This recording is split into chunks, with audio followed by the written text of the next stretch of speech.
Big Blue Crew Sports Network.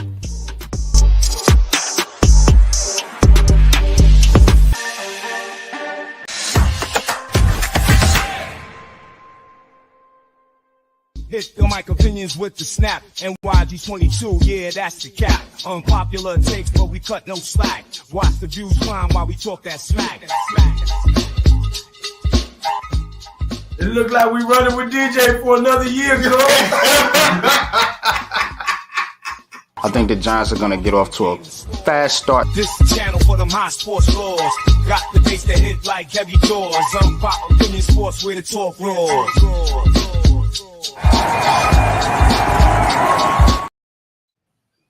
Yo, what's cracking? We back, man. Yeah, I know it's been a little minute. Had to take a little break, but we back, man, for another edition of Heart of the City, man. It is on fire right now. That being the city, the news, the rumors, the teams. Like, it's so much going on, man. Can't wait to talk to y'all about it, man. So, again, it's me, your boy, NYG Double Deuce, and I'm here tonight with my main man, Leaf Diggy in the building, and, of course, the one and only S.Y., a.k.a. Man-Cave, man. We about to turn up, man, with this NYC sports talk. I'm going to tell you something. Jets fired Saleh. The Giants might be turning the corner. Baseball is popping, man. We might have a Subway Series brewing in the World Series. What do you know? Yankees and Mets is popping. Guess what? We might be crowning the champion here soon because the WNBA, the Liberty, are in the WNBA finals.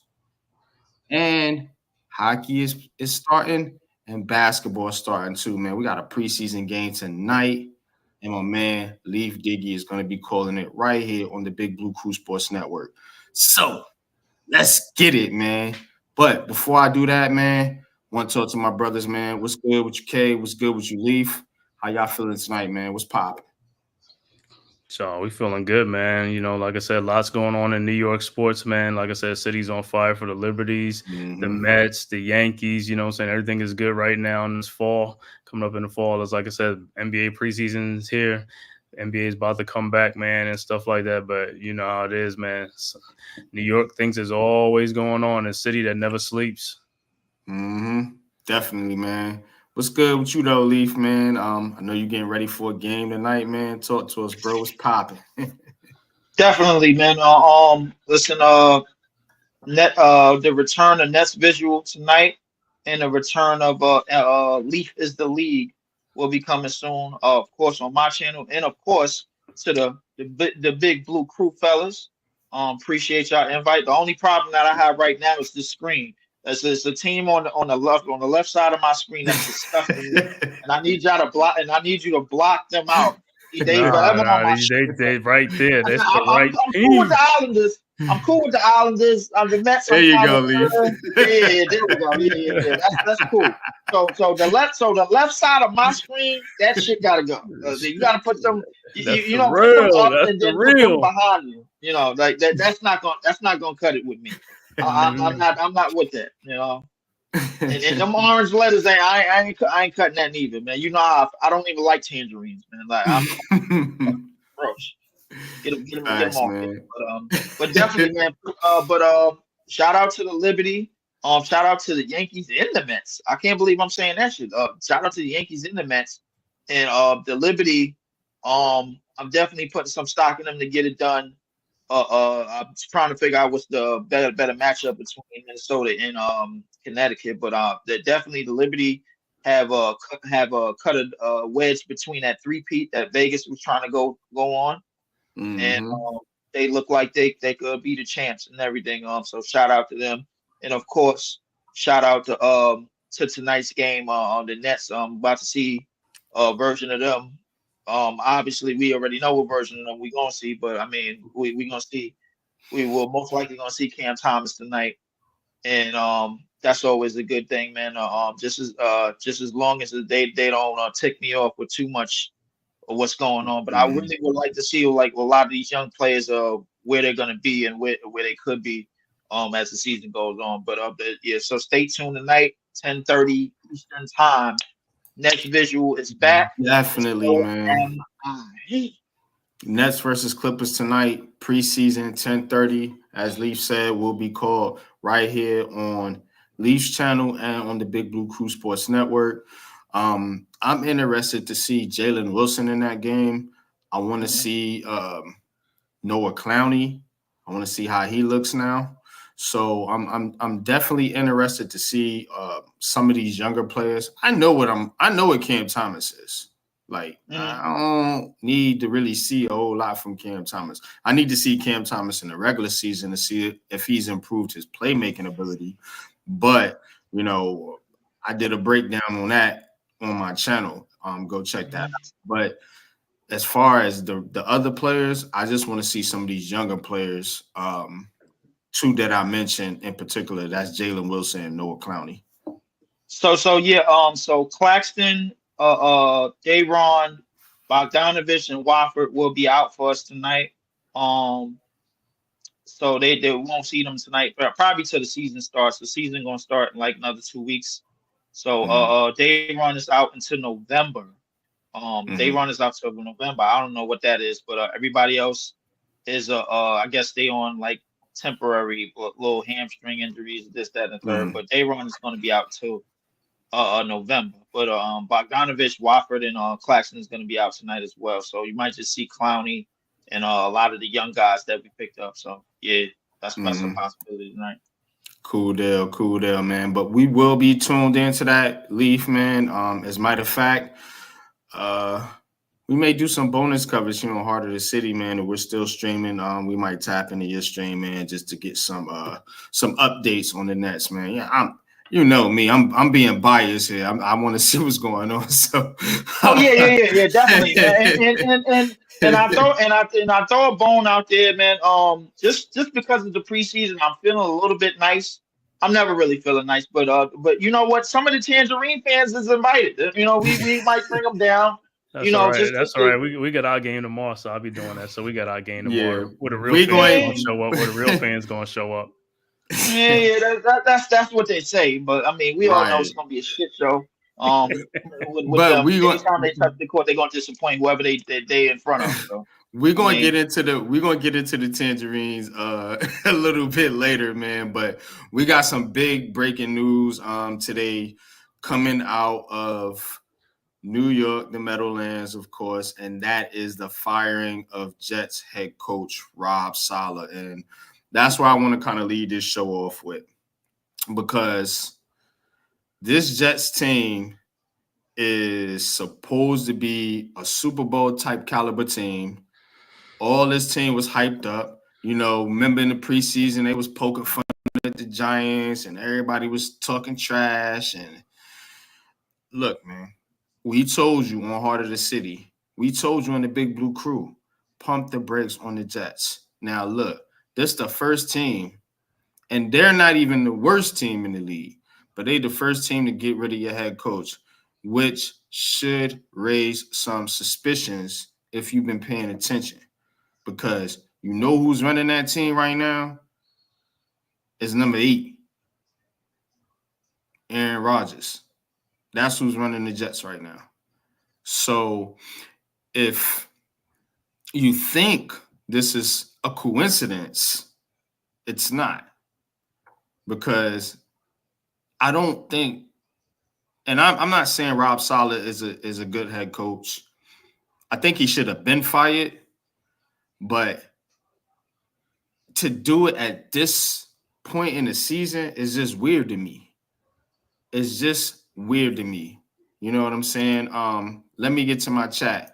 Raphael, what's good with you, man? Appreciate you, man. Thanks for tapping in. Daniel Barry Sports, man. Always a loyal supporter. Definitely appreciate you, man, each and every time you tap in. Iman, yeah, man, they fired him. He's out of there. They have the defensive coordinator. We'll get into that here a little bit later. I forget his name right now, but he's going to take over head coaching duties right now. Notice they didn't pick Hackett. Nathaniel Hackett, right? Yeah, notice they ain't pick him to be the interim. Bad as that offense is, but anyway, yeah, man, it's crazy out there. But again, like I said, man, why now? Why now? Because y'all got embarrassed. You know, I didn't think they played a bad game, but I mean, they had chances to be in that game in London. It's just strange. It's just strange. And Aaron Rodgers, I said it calling the game. He's cooked. He is barbecue chicken.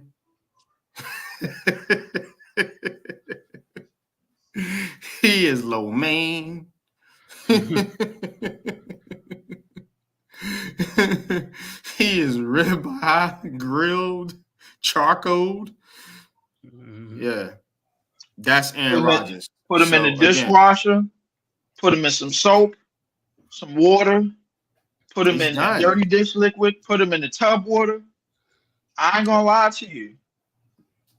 I just want to get this thing started about the Jets.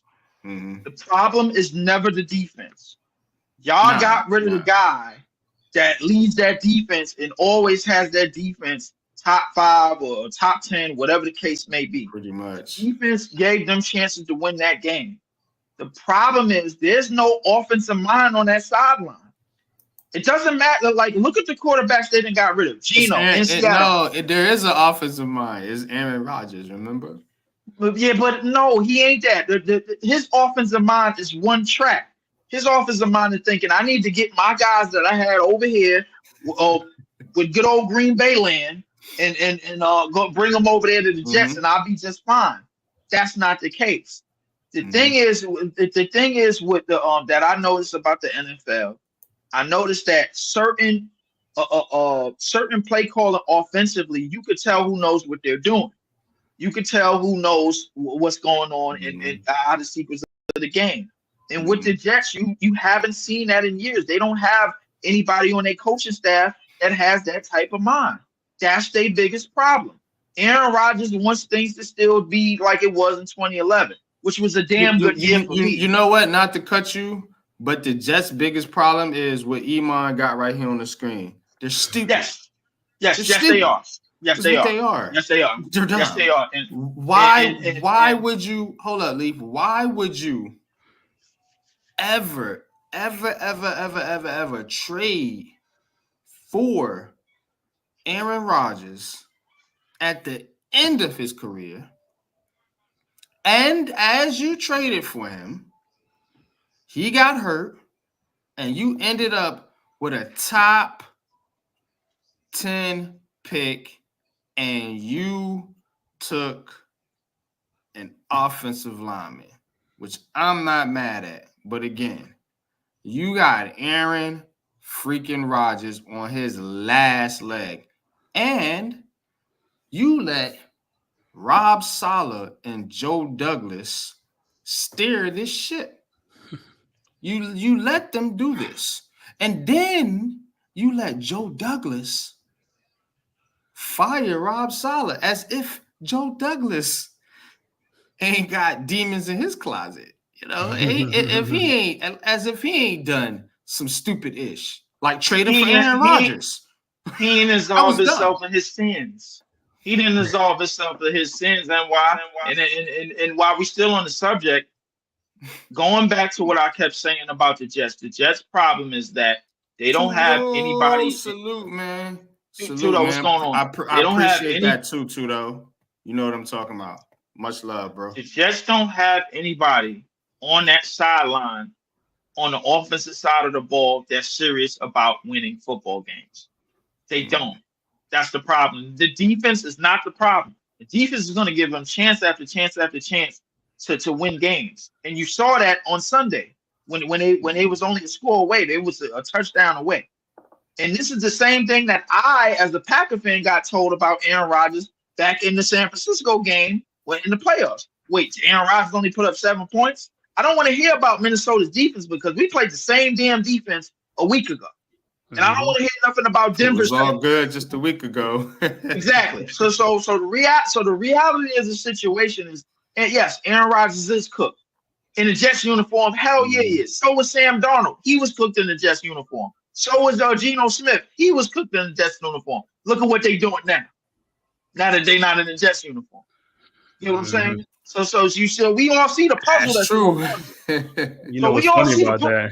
That's true. Go ahead, Cave. That's funny. They said Saleh was about to fire Nathaniel Hackett before he got fired. Dang.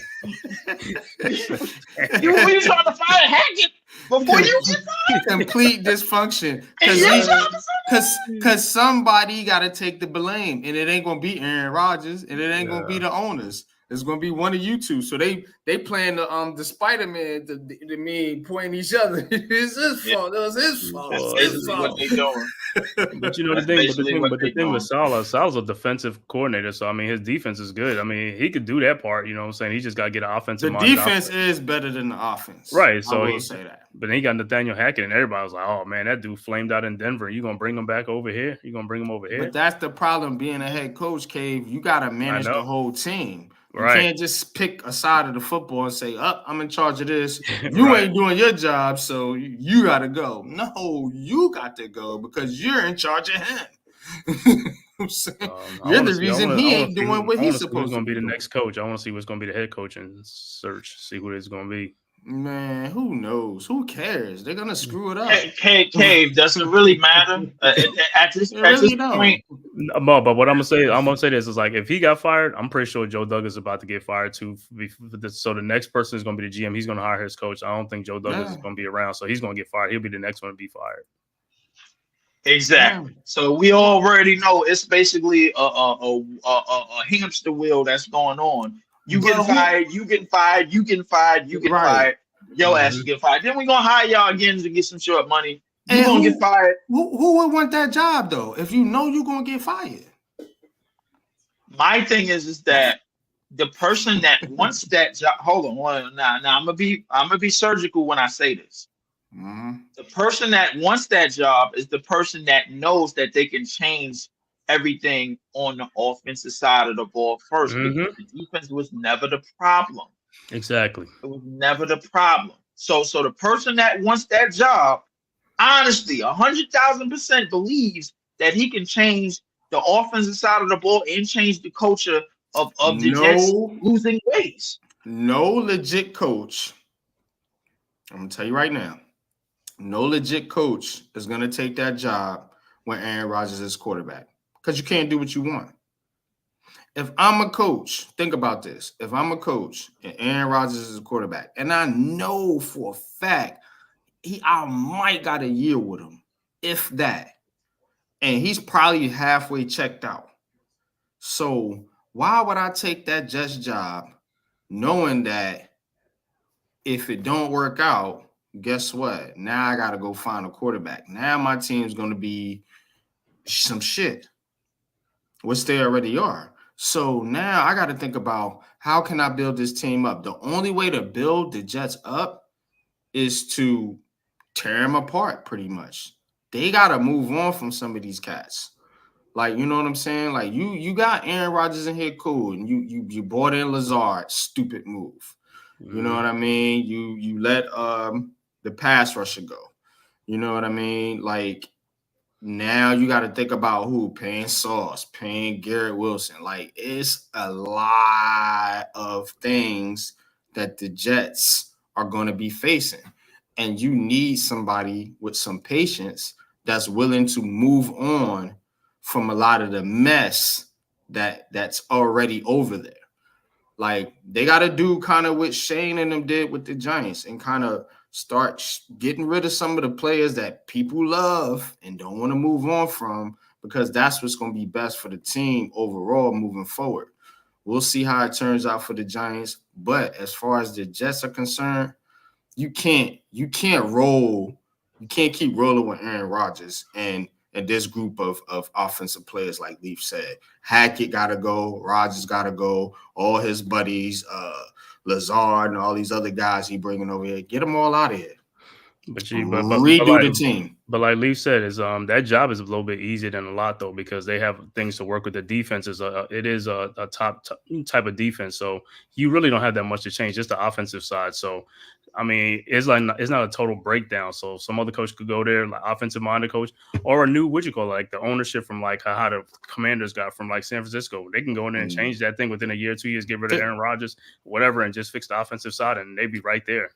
That's what I'm saying. It's going. I mean, it's hard. It sounds hard, but like I said, it takes the right person to get in there. Ownership, right. I mean, right. Front office. That's all. Yeah, nah, I'm not right all the time, man. But I just think about it like this, man. If I'm a coach, like a legit head coach, think about somebody like some of these coaches on the market right now. Bill Belichick going to be on the market next year. Mike Vrabel, Pete Carroll. You know what I'm saying? You can do like that if you want to, but these are prominent head coaches that can turn your franchise around. Look at what retread Tom Thibodeau, to make a basketball analogy, did for the Knicks.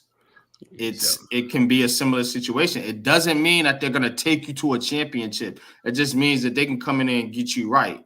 It's like, yo, we need to get right. Let me call this dude. All right, I'm going to go in there. I'm going to get y'all right. Y'all might still be like 500-ish or like teetering on the playoffs, but you're not bottom of the barrel. You ready to compete. That's the kind of coach I think the Jets need. That's the kind of coach I think the Giants need. I'm not sold that Brian Daboll is that guy, but we'll see. Pop. The reason why I shook my head to that is because the names that you mentioned in particular, they done been there and done that with the Jets. Like the whole, we got to remember how Vrabel hasn't been a Jets head coach. Not Vrabel. Everybody except for Vrabel have been there. Carroll and Belichick, but there'll be other head coaches. I'm just using them as examples. Right. No, I know you're using them, but here's my thing. The thing is, well, before I get to that, we got to remember how whatchamacallit got the job at the Patriots to begin with, Belichick. Mm-hmm. He went downstairs in 99 and saw that Jets team and looked around the practice field. He was like, man, I ain't coaching them, man. Listen, I'm out of here. Because really that what Parcells left that for him. Remember, Parcells left that for him. The owner died. Parcells left that job for him because he had got something else. He had got another offer somewhere else. And then at the same time, Kraft was on the phone with Belichick. And he looked around at this field. He's like, I ain't coaching this team. Hey, I'm out. Was that the Eric Mangini? No. That was the that winded up being Belichick. That winded up being a Herm Edwards, if I'm not mistaken. I think so. Yeah. That winded up being a Herm Edwards. Yeah. And so realistically, so yeah, I remember that day. Number two, the NFL likes young and cheap, and neither one of them dudes that you talked about ain't that well, except for Vrabel. I could kind of say Vrabel. And you know what you just said. The NFL likes young and cheap, and you know that's probably the direction the Jets are gonna go. You know why? Because the Jets are stupid. They're stupid. I think you already went this type of route multiple times. Yeah, right. Same thing I said with the Giants. Now, if you want to argue with me, everybody's so sold on Washington, right? Mm-hmm. Who's their head coach? Dan Quinn. A retread that nobody really wanted as a head coach. He was their last choice, literally. In my opinion, I think Buddy from the Kansas City staff should have been. Buddy from the hold on, no, I get you on that. But I think Buddy from the Kansas City staff should have been head coach. What's his name? Wnba. Yeah. Wnba should have been up for that coaching job, and I think everything that they're doing right now. No, for who, the Commanders? Yeah, with the Commanders. Yeah, but no. But yeah, I understand that. My point is this: you need something. Listen. You're still gonna go with youth because that's what the NFL is every year. And when you got Aaron Rodgers at the helm, he kind of slows down that type of rhythm for you to get you at those positions and at that position and at certain positions on the offensive side of the ball. So realistically, if you got a guy that's 40 years old still thinking that he can still test the limits of time, and we all know that he can't, but the Jets are saying, hey, we're gonna sell some tickets anyway because he making money off a name. Don't they kind of sound like the Los Angeles Lakers to you? Yeah, but you know what? The thing with Dan Quinn is smart because when he was the coach of the Falcons, his offensive coordinator was Kyle Shanahan, a young, innovative thing. Now he's with Washington. He gets a younger, like a Cliff Kingsbury. Mm-hmm. You see what I'm saying? At least, I mean, he's a defensive coach, and he knows it's like, hey, let me get somebody who can do some offense, and that's what he do. And I think Vrabel will be a good choice for the Jets, and he get an offensive-minded coordinator because he's a disciplined dude. And you know what, Cave? I just thought about what you said, and not to go to the Giants for a minute, but the defensive coach with the young offensive coordinator. We did it backwards. We got the young offensive coordinator with the young offensive coordinator. No coordinator. And then the old defensive coach. Right. So, but listen, the one thing about it, the old defensive coaches, man, their strategies still kind of remain the same. Listen, the game of football ain't changed that damn much. You know what I'm saying? It's at least in their minds because they still know coverages and they still know a game plan defensively. So they can still hold the whole court at a head coaching position as long as they still got a young mind with them offensively that knows how to switch things up and knows how to change formations and change things that they're going into week after week after week because you can't do the same shit. Obviously, in the NFL, you got to change it up, and it's one of the reasons why certain teams is still going to hold afloat. It's one of the reasons why Kansas City, even though they got an old coordinator, Andy Reid, you know what I'm saying? Like, you still know what you know. You know what I'm saying? All right, yo, listen, we don't need you out there playing backyard football, Mahomes. Guess what? We're going to get the ball to some of these backs, and we're going to make it do what it do. We're going to play the right brand of football. Now, if you're the Jets, right,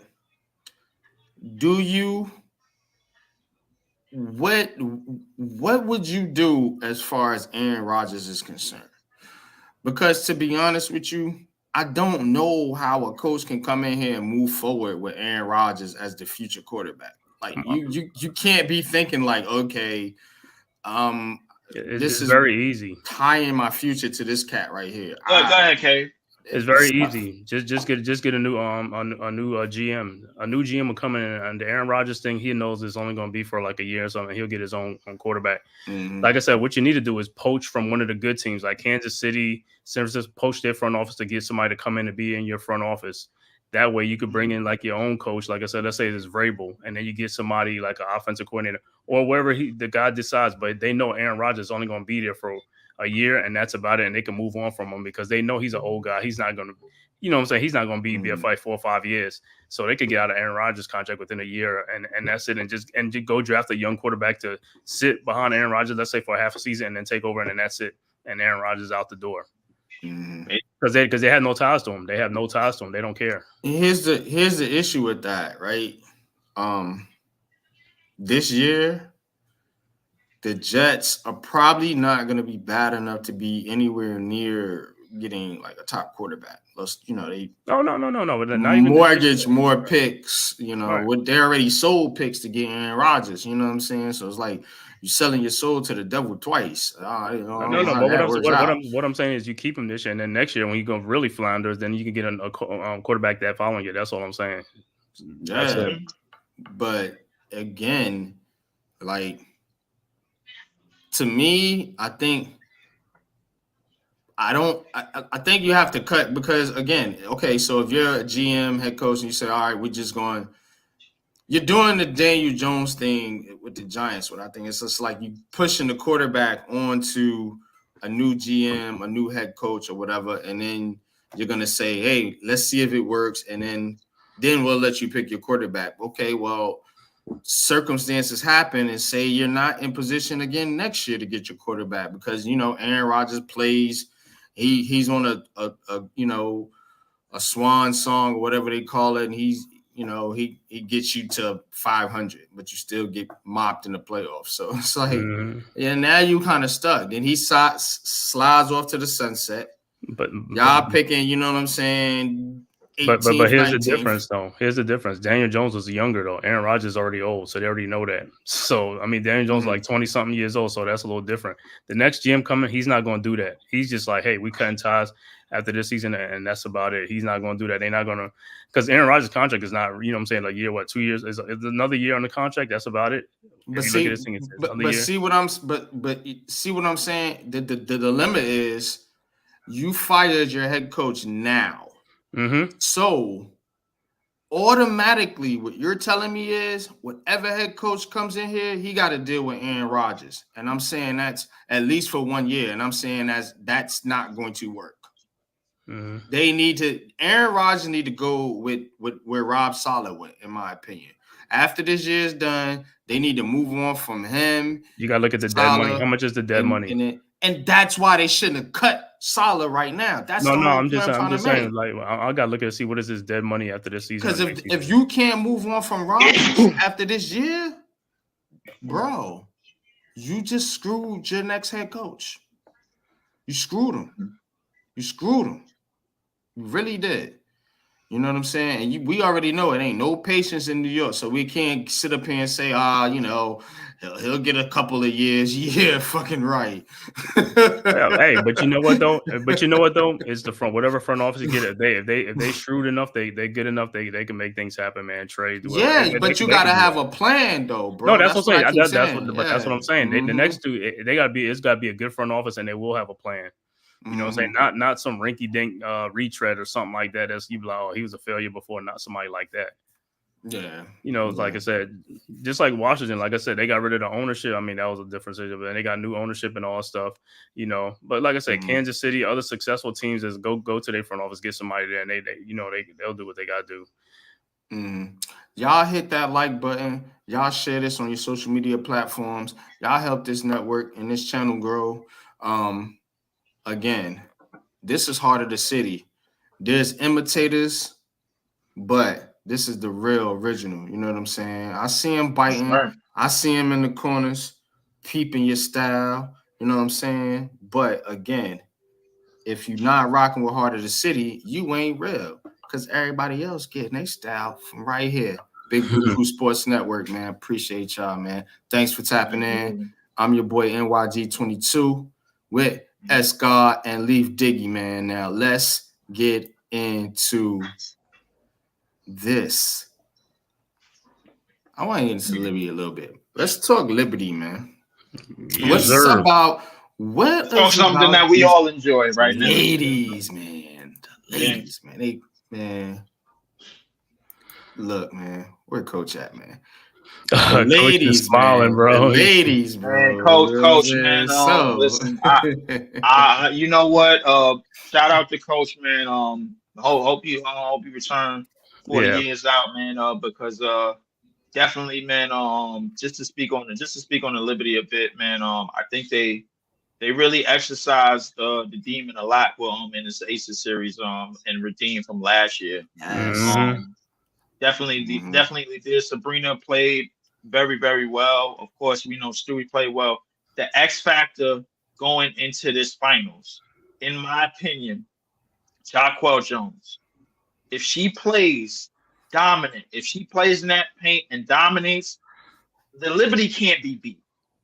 The Liberty can't be beat. As long as she is in there, she's holding down the fort and she's dominating that painted area, and she's coming away with 20-something points, 16 rebounds, those type of game.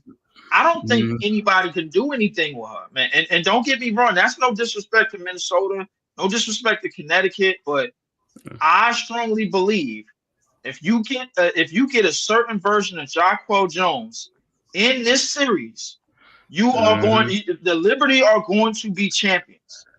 There's no hook or crook. There's no ifs, ands, or buts about it. Jaquel Jones has to put a stamp on this series. It from looks start like to finish. it's gonna be Minnesota. Minnesota. I'm watching it right now. 19 right now on Connecticut. Yeah. I was looking with around forward 5 to minutes left Minnesota in the and to talk about the matchup. I think Minnesota, they kind of remind me of the San Antonio Spurs a bit because they have a formula. What they have is a team formula, and it's hard to beat a team formula. But when you have the players to do it, you got the players to do it. And I strongly believe, and don't get me wrong, as good as Professor Coley is, as good as Courtney Williams is, as good as McBride and the shooters have been, I strongly believe the Liberty, they have exercised the biggest demon in the league, which is the Vegas Aces. The Aces, they kind of been on cruise control. They didn't really cover a lot of the holes that they should have covered, but the Liberty managed to beat them 3-1, and now it is time. It's time. It's gotta be time. It's gotta be time. Don't piss me off.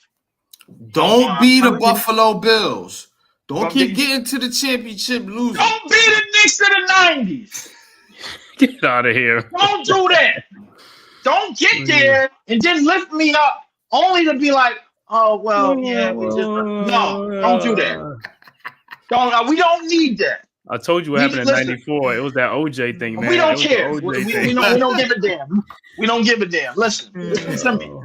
Jaquel Jones, you are without a shadow of doubt one of the best, if not the best player in this series. Miss Jones, I need you to put your stamp on this series, Miss Jones, hands down. I am listen. I swear on everything, man. Y'all better get this done, man. Man. I'm taking some Minnesota. It's gonna be tough. They got to make shots because Minnesota can score, so they got to make shots. Unlike Connecticut, that's a defensive team and they can score, but Minnesota can score. So the Liberty's gonna have to keep scoring, man. They're gonna have to score because Minnesota's gonna keep on coming. They're gonna keep coming. That's it exactly, Cave. But at the same time, but can they guard the Liberty though? That's what I'm saying. Can they guard? They have nobody on that. They have nobody on the defensive side of the ball that can do anything with Jaquel Jones. Yeah, I looked at that roster from top to bottom. Minnesota's pretty damn good as a unit. I think they have a good defensive unit as together and a together team. I think a lot of their team reminds me of San Antonio. But goddamn it, Jaquel Jones needs to put her stamp on this series. There's no ifs, ands, or buts. If she doesn't do that, the Liberty will not win this series. It's that simple. I'm not gonna say this no more, man. Like man, y'all been winning this damn thing, man. I swear to God, man. You know what I'm saying? You already know, man. But Cave, man, what's your prediction, man? In this series, man, how you think this outcome is gonna shape now? Right now, I don't want to crown Minnesota just yet, but you talking about this game right here? Yeah. Oh, they're gonna win this game, man. I'm talking about like in the upcoming series. I'm trying to preview the series, but this game isn't technically final yet. But it looks like it's gonna be Minnesota. How you think they match up with Minnesota, and what you think that's gonna look like? This like the next series, like I said, it's not going to be like a 3-1. It's going to go 5, man, because Minnesota's a tough team, and like I said, they beat the Liberties I think a couple of times this season, so it's not like they're afraid of the Liberty, so they'll be ready for it. They'll be up for it, but I see the Liberties winning 3-2 in the series and stuff like that, man. They're going to win, but it's not going to be no sweep. It's not going to be a 3-1. I mean, I would love for it to be 3-1, but I think it's going to be 3-2, and the Liberty's going to do it, man, because they're gonna finally bring home that first WNBA championship as one of the flagship just teams. A championship for New that's York. What I'm saying. Right. A championship for New York. Like, let's go, man. Like, can we get this done? Yo, like I said, please. Just like Leaf said, man. Hey, John Quell gonna have a big series. Sabrina got to really bring it in. I mean, she's been phenomenal in this playoff. But she got to bring it, you know what I'm saying, make shots. Like I said, all they got to do is make shots, man. They make shots, they're going to beat Minnesota and stuff like that, because I don't think Minnesota has like the firepower like that. And like I said, and if they can play some good defense and smother Minnesota a little bit, I think they should be able to get bring home the championship. Yeah, man. Definitely, man. Alex, what's good, Alex? But Alex, what's good, man? Salute, man. Appreciate you tapping Alex, in. what, man? If you want to hit the link, you're more than welcome. Link is in the Big Blue Crew chat. We talking New York tonight, man. So it's whatever. We can go New Yankees, we can go Mets. We gonna talk about the Mets here in a minute. Giants, Jets, fire their coach. Giants looking like they might do something now. Finally waking up the sleeping Giants. But you know what I'm saying? I'm gonna put the Giants on the back burner a little bit tonight. We talk the Giants a lot, man. Let's get into these Mets, man. Let's get to the Mets. I was just on the Mets stream with Mets, actually. The Mets, man. Mets, if you're there, you're welcome to hit the like button. To hit the link he's as on the well. stream. I think he's on the stream.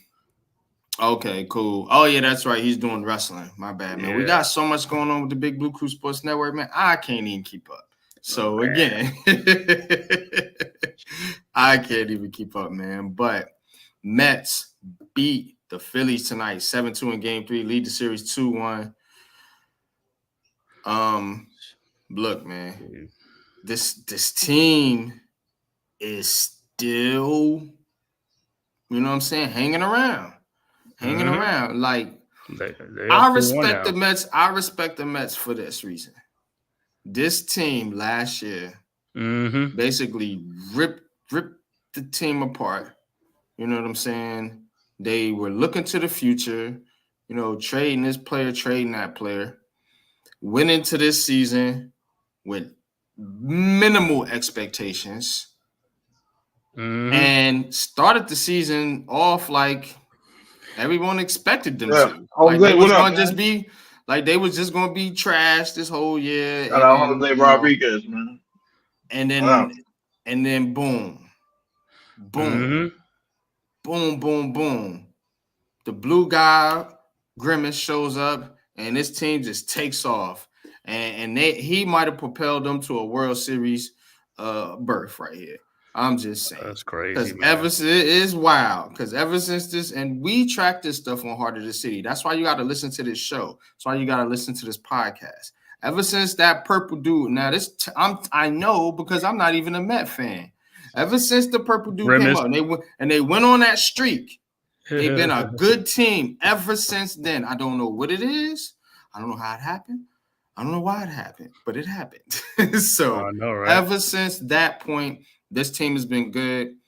But in reality, they hit the ball well and they're pitching well too. You know what I'm saying? Only giving up 2 runs to a very, very good Phillies team, division winners. Look, man. Shout out to the Mets. Yes, sir.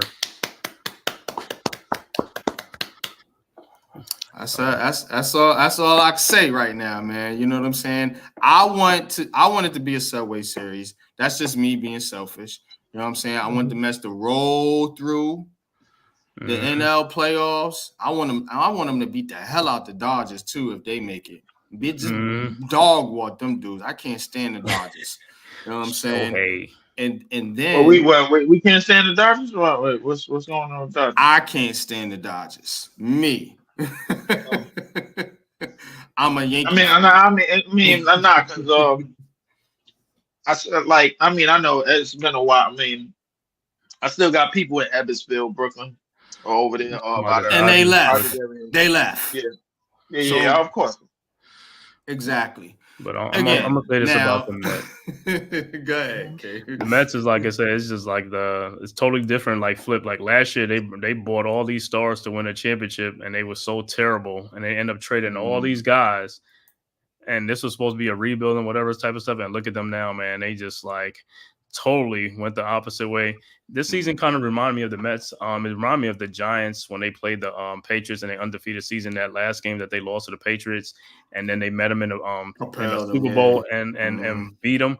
and won the championship. And that's what the Mets are starting to feel like with the Phillies. At the end of the season, they just took the Phillies in that last series. That last game, yeah. And this was the one team that the Phillies did not want to meet in the playoffs. Of course they didn't. You know what I'm saying? And now this team is there. The Mets are there, and the Mets are going to eliminate the Phillies. You know what I'm saying? It's like, you know, this playoffs is about matchups and things like that. So that's the luck of the draw. They got the wrong end of it because I know the Phillies wanted somebody else, and the Phillies was like, I think they had the second best record in the National League behind the Dodgers and stuff like that. And the Mets is about to eliminate these guys on a great season. And like I said, nothing's going to feel better than the Mets eliminating these guys and also going to take it to the Dodgers too. And like I said, a Subway Series, if the Yankees, you know, get there, especially with the pitching and stuff like that, this is going to be awesome for the city, man. You know what I'm saying? But shout out to the Mets, man. Like I said, this season coming in, I didn't think it was going to be much of a season for them like that. You know what I'm saying?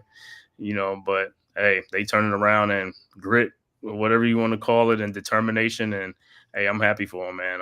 I'm happy for the Mets. Yeah, Alex says, was at the Yankee game last night. Waste of $160. Yeah, I'm very disappointed in the Yankees, but we'll see. We'll see how it turns out. I'm gonna get into the Yankees in a minute, man. But he also says Jets made the right decision today. I don't know why people dunking on the Jets. Definitely for the wrong reasons. No, I'm agreeing. They should have fired Saleh. It's the timing of it. It's like, it's just weird. Like, you should have got rid of that dude last year. You know what I'm saying? I mean, but now you kind of put yourself in a bind a little bit because you fire him mid-season, and if your season goes off the rails, which it looks like it is, and now you're going to have to get a whole new head coach. And then what do you do with Aaron Rodgers? And then what do you do with Joe Douglas? It's just like, if you're going clean house. Don't make one dude the scapegoat, because we all know there's more to it than just Rob Saleh. But I agree with you. And I said on the show, I never liked him as a head coach. Good defensive coordinator, not a good head coach. He should have been out of there. But the Jets they did it the Jet way, Alex, which was stupid. But go ahead, Leafy. Yeah, I haven't really been watching the baseball games, but shout out to the Mets. I guess I could say shout out to them, man, even though they wear the same colors of a team that's on my shit list. But shout out to them anyway. Well, the Islanders wear those colors too. Can't be mad at them. Can't be mad at the Mets. But yeah, I don't really watch the Islanders or the Mets, man. I'm just like, I gotta turn on my TV. Giants and Rangers wear the same colors. They wear blue, man. So here's the thing: the Giants they're not at the top of my shit list. I mean, the Jets the only team that wear a weird color. Everybody else got blue, red, or orange. And but they got the Packer green. You know what I'm saying? The throw up vomit color. You know what I'm saying? The vomit. That's not the same green. Weirdos. That's not the same. It is the same green. It's the green. No, it ain't. It's not the same green. That's why it's hideous. It's hideous. No, it ain't. It's not the same green. That's why they losing. But yeah, shout out to the Mets. Shout out to the Mets, man, and definitely looking forward to another. Congratulations on your team. All right, it went definitely final, looking man. forward to another Subway Series. Went final. Minnesota just won 88-77. So yeah, that's what it'll be. Oh, okay. Minnesota it is, man. Like we might just capitalize on what we saying about the Liberty, man. That might be a tough matchup, but shout out to the Mets for sure. I guess we can see a Subway Series just to say New York is beating the hell out of each other, man. Again, best. Appreciate you, Dondi, man. Appreciate you, Dondi. What up? Thank you, man, for supporting the show, man. And yeah, go New York, man. We will. At least I do. Try to support, all the New York teams, you know what I'm saying, when applicable. I don't. What I said, when applicable. So when it's right to do so, basically what I'm saying. It ain't never right to do so. But, everybody got their opinions, and, I'm more mad at the Knicks fans than the actual Knicks as a team. You know what I mean? The Knicks fans are just, I don't know who they're starting to become like Cowboy fans. Yeah. You know what I'm saying? So I'm definitely more mad at the Knicks fans than the actual Knicks as an organization. So I can't really hate I don't know who disgusts me the most, man, the franchise or the fan base. Definitely the fan base. I'm like, Definitely the fan base.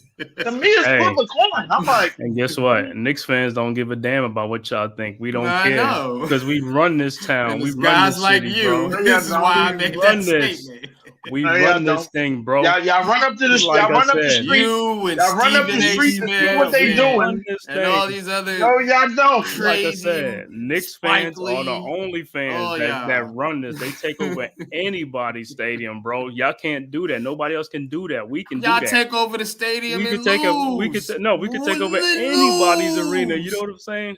And you know what? And you know what? Everybody can take over your arena too. No, you can't. They can't do it. They can't do it. They can't do it. Damn lie, bro. I didn't see Jordan take over that joint. LeBron, Reggie Miller, Trey Young. Come on, Leaf. Who else? Who else took over Madison? It's a long list. It's a long list, bro. Stop playing. Stop it. It's a very long list. Hey, wait. I got bullets for you, bro. Wait. You can't troll me. Wait a minute. The Pacers take over.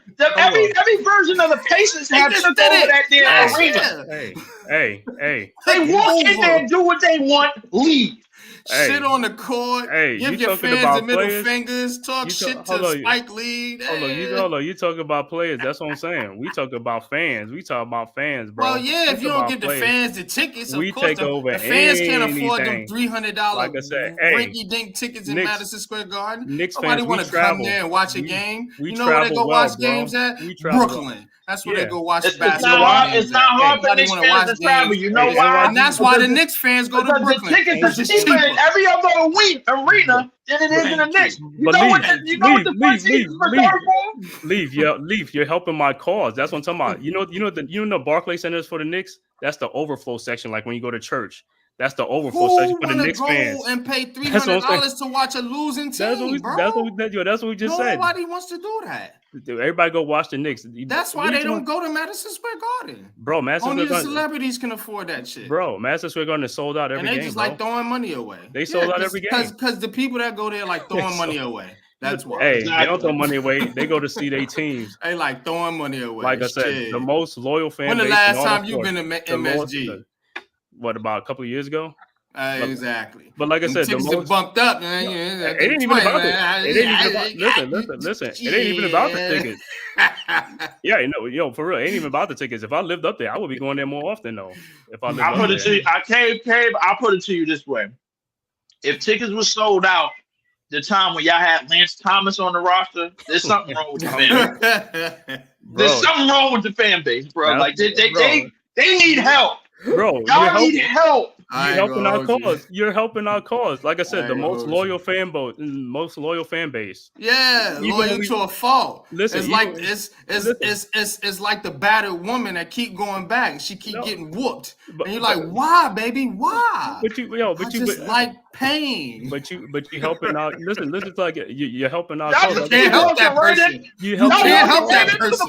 Y'all just like, help that person. Like I said, you can do. You feel sorry for him. Like I said, listen, but I can't help you. Listen to what you're saying.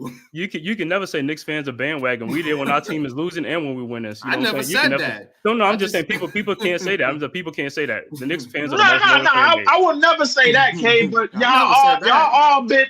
Y'all got mental issues. Bing bong. I got a lot of mental issues. Bing bong. You know what I'm saying? Y'all ain't right up here. Y'all not right up here. Yeah, we right up there. No, y'all not. Y'all elevator don't go all the way up. That's what it is. All the way to the top. It goes all the way to the top. No, it don't.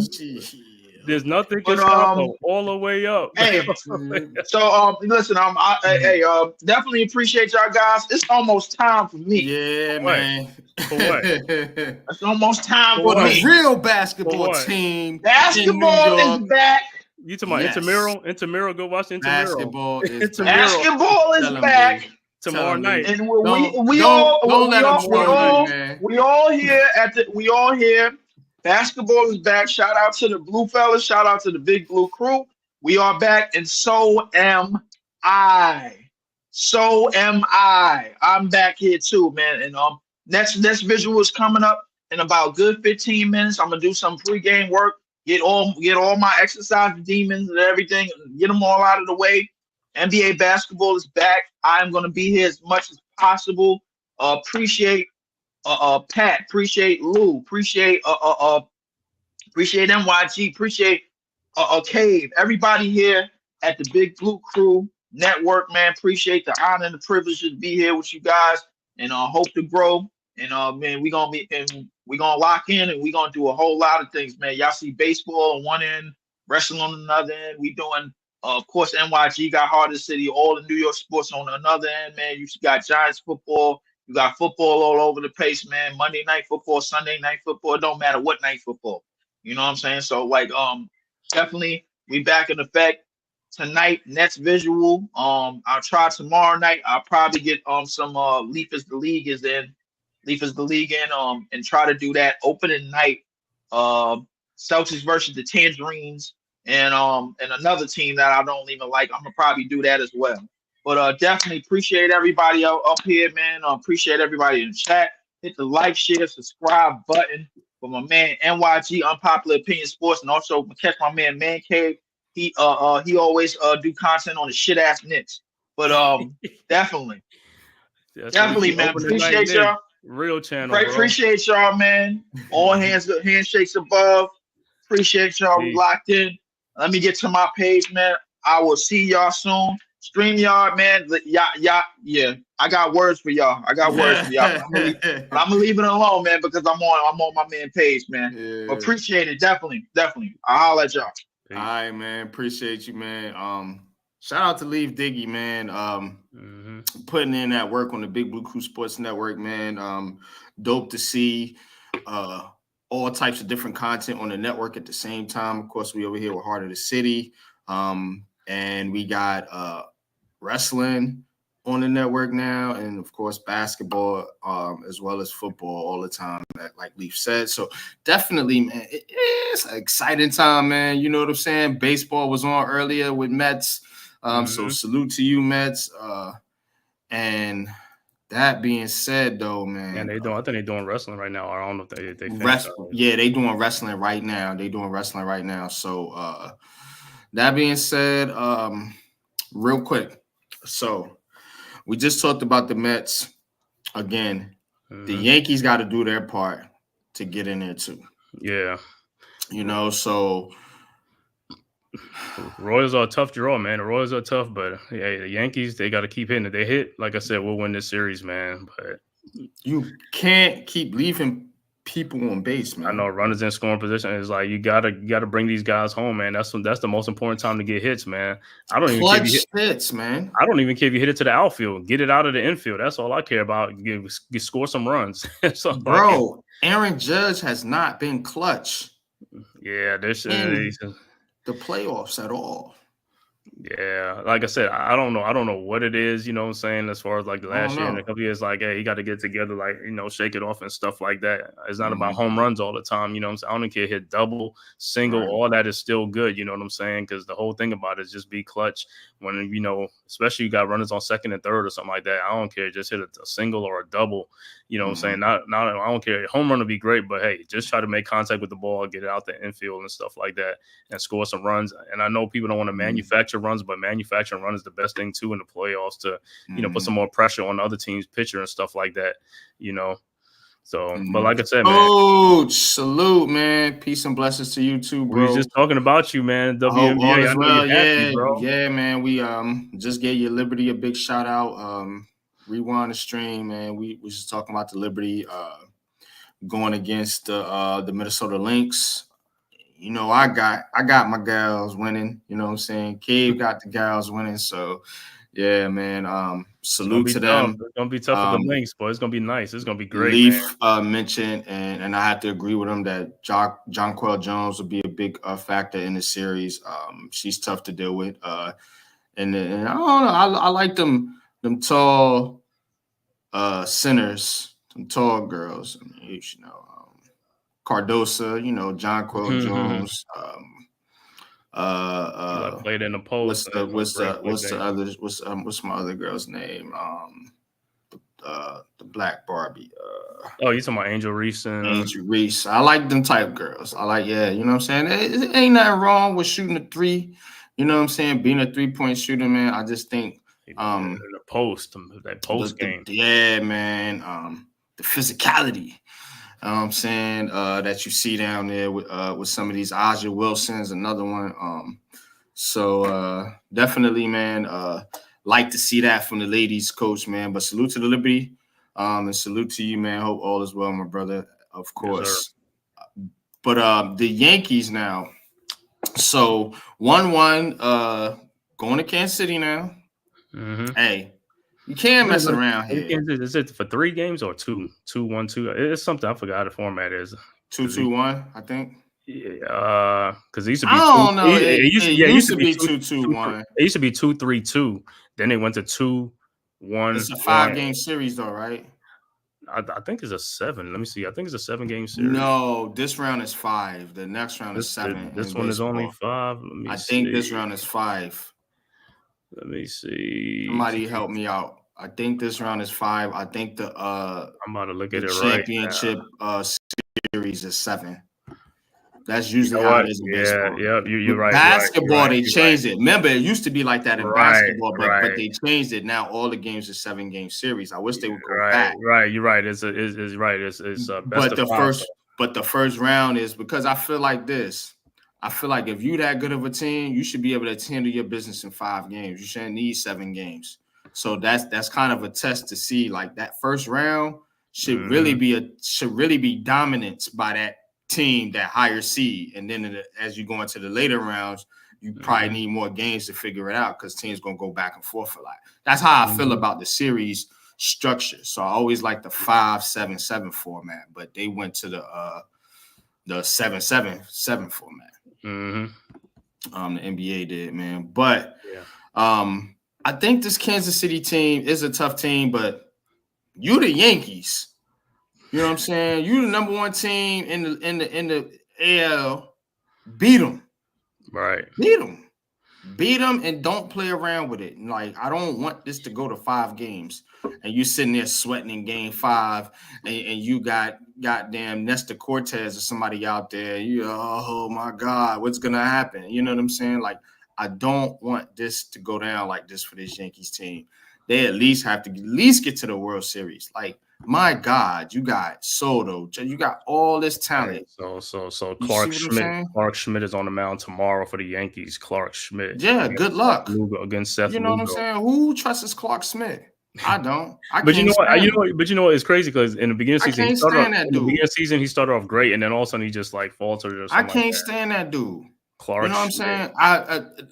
I trust Cole, Cortez a little bit. And I mean, how did Rodon? Rodon is iffy too. Yeah, he's iffy too. You know what I mean? I know he's pitched well, but he's iffy. You know what Gil, I don't know about him. He's untested, kind of. Yankees need one of those like from their farm system, someone of those hot prospects from their farm system. Somebody just need to step up, man. That's it, man. We usually have somebody like that, like a Severino or somebody that comes in and this is solid, man. But they haven't had that really here. I'm talking about from the farm system, like how the Pittsburgh got what's that Skeens, that pitcher that came up from that right? Yeah. We need something in our farm system and that's like, you know, one of the when's top the last dude that come up from the farm system from a pitching passport? Right, that's what I'm saying. But that's because we trade them away. We trade them away for other players. We always go for hitters. That's why. We get these hitters that come up through the farm system. You know what I'm saying? We always got those coming through, but we don't never had no pitchers. Right. Why is that? I know. You know what I'm saying? I need answers. Where's the baseball guys at? That's Brian Cashman, man. We need some answers with these pitches. Because if we get some good, steady pitches, I mean, some pitchers you could count on that's going to be steady, go 7-8 innings, you know, like one of them pitchers, like that's even better for your team. Because if you get these guys only going 4-3 innings and 4, that's not good for your team, man. Right, man. And then you can't even trust the closer. We don't even have a closer that you could really trust, like a shutdown closer like Mariano Rivera, or even a setup man like how Wetland and Rivera, when that combination came in, it was over. Wetland and Rivera. Even Chapman, as erratic as he was, right? You felt better about him than he's bringing the heat. He was gonna bring the heat. You know what I'm saying, bro? Like, I know it's this team is very, very iffy, top heavy. They're like a donut. Like, no lead is safe. They're solid on the outside. You know what I'm saying, and empty in the middle. Pretty much, you have no like real substance as far as pitching. You just got a few guys that you think are good, and that's it. You know what I'm saying? And you got a few guys that you think, a few top stars that hit pretty good in your lineup, and it's that's it. And then when those guys aren't on, then you're looking for these other guys to produce. But guess what? When those other guys are producing, the heavy hitters are not hitting. You know what I mean? So, all right. So with Kansas City, the regular season, we won the series. We won 5 of the 7-game series. So we played 7 times the series, and we won 5 of them. Yeah. So let's continue this stuff, man. Just get rid of these guys. You know what I'm saying? Just don't even play around. These next 3 games and beat both of them in Kansas City. This ain't no team to be worried about, bro. All right, I know. Listen, I know. We don't even have to play the Astros. Didn't the Astros get knocked out already? Yeah, the Astros got knocked out. They out. We don't even have to play the Astros this year. Right. And that was the one team you'd be like, man, that's the one team bro. That we meet I up with. don't know, bro. They had our numbers. We don't even have to play them this year. If the Yankees don't get to the World Series this year, I'm telling you, bro. And people are like, how can you say that? They make the playoffs and whatever. That's your expectations dictate you know what I'm saying? Like if you come in and you're like, hey, look, we gonna win the World Series this year. This is our goal. And you don't make it, okay. You don't make it, you fail. Now, if you just came into the season like, we want to give ourselves a chance by getting into the postseason, and if you do that, cool. That's just the Yankees' expectation is never just to get into the postseason. That's what fans that aren't Yankees fans need to understand. And y'all Yankee fans are spoiled and It's not it. It's the expectation. Right. It's the expectation. If you got all these high-priced players, do you just expect to get into the playoffs? No, bro. Right. We used to always have the top payroll. We got the top payroll. That's the expectation. You know what I'm saying? We're not the Cowboys. We're not just, we in the playoffs. You know what I'm saying? Every year, playoffs, and you get bumped. Like, no, we expect to win titles. That's the difference here. You know what I'm saying? And that's what I ask a lot of fans that are Giants fans, that are Knicks fans, that are Yankees fans. What is the expectation with these franchises? Because these are the premier franchises, according to you guys, with the Knicks. I don't know. But these are the premier franchises in New York. Why? See what I'm saying? You can't just go in thinking that, just being average is okay every year. When you put these high expectations on these teams, and these teams are expected to win. Everybody knows the Jets ain't going to win shit. Except that crazy fan base. We all know it. Everybody outside knows it. You know what I'm saying? Their expectations are low. The Mets came into this year with low expectations. That's why everybody's so hyped up in Queens right now, because this is like a surprise. Like, whoa, we can get to the World Series. Are you crazy?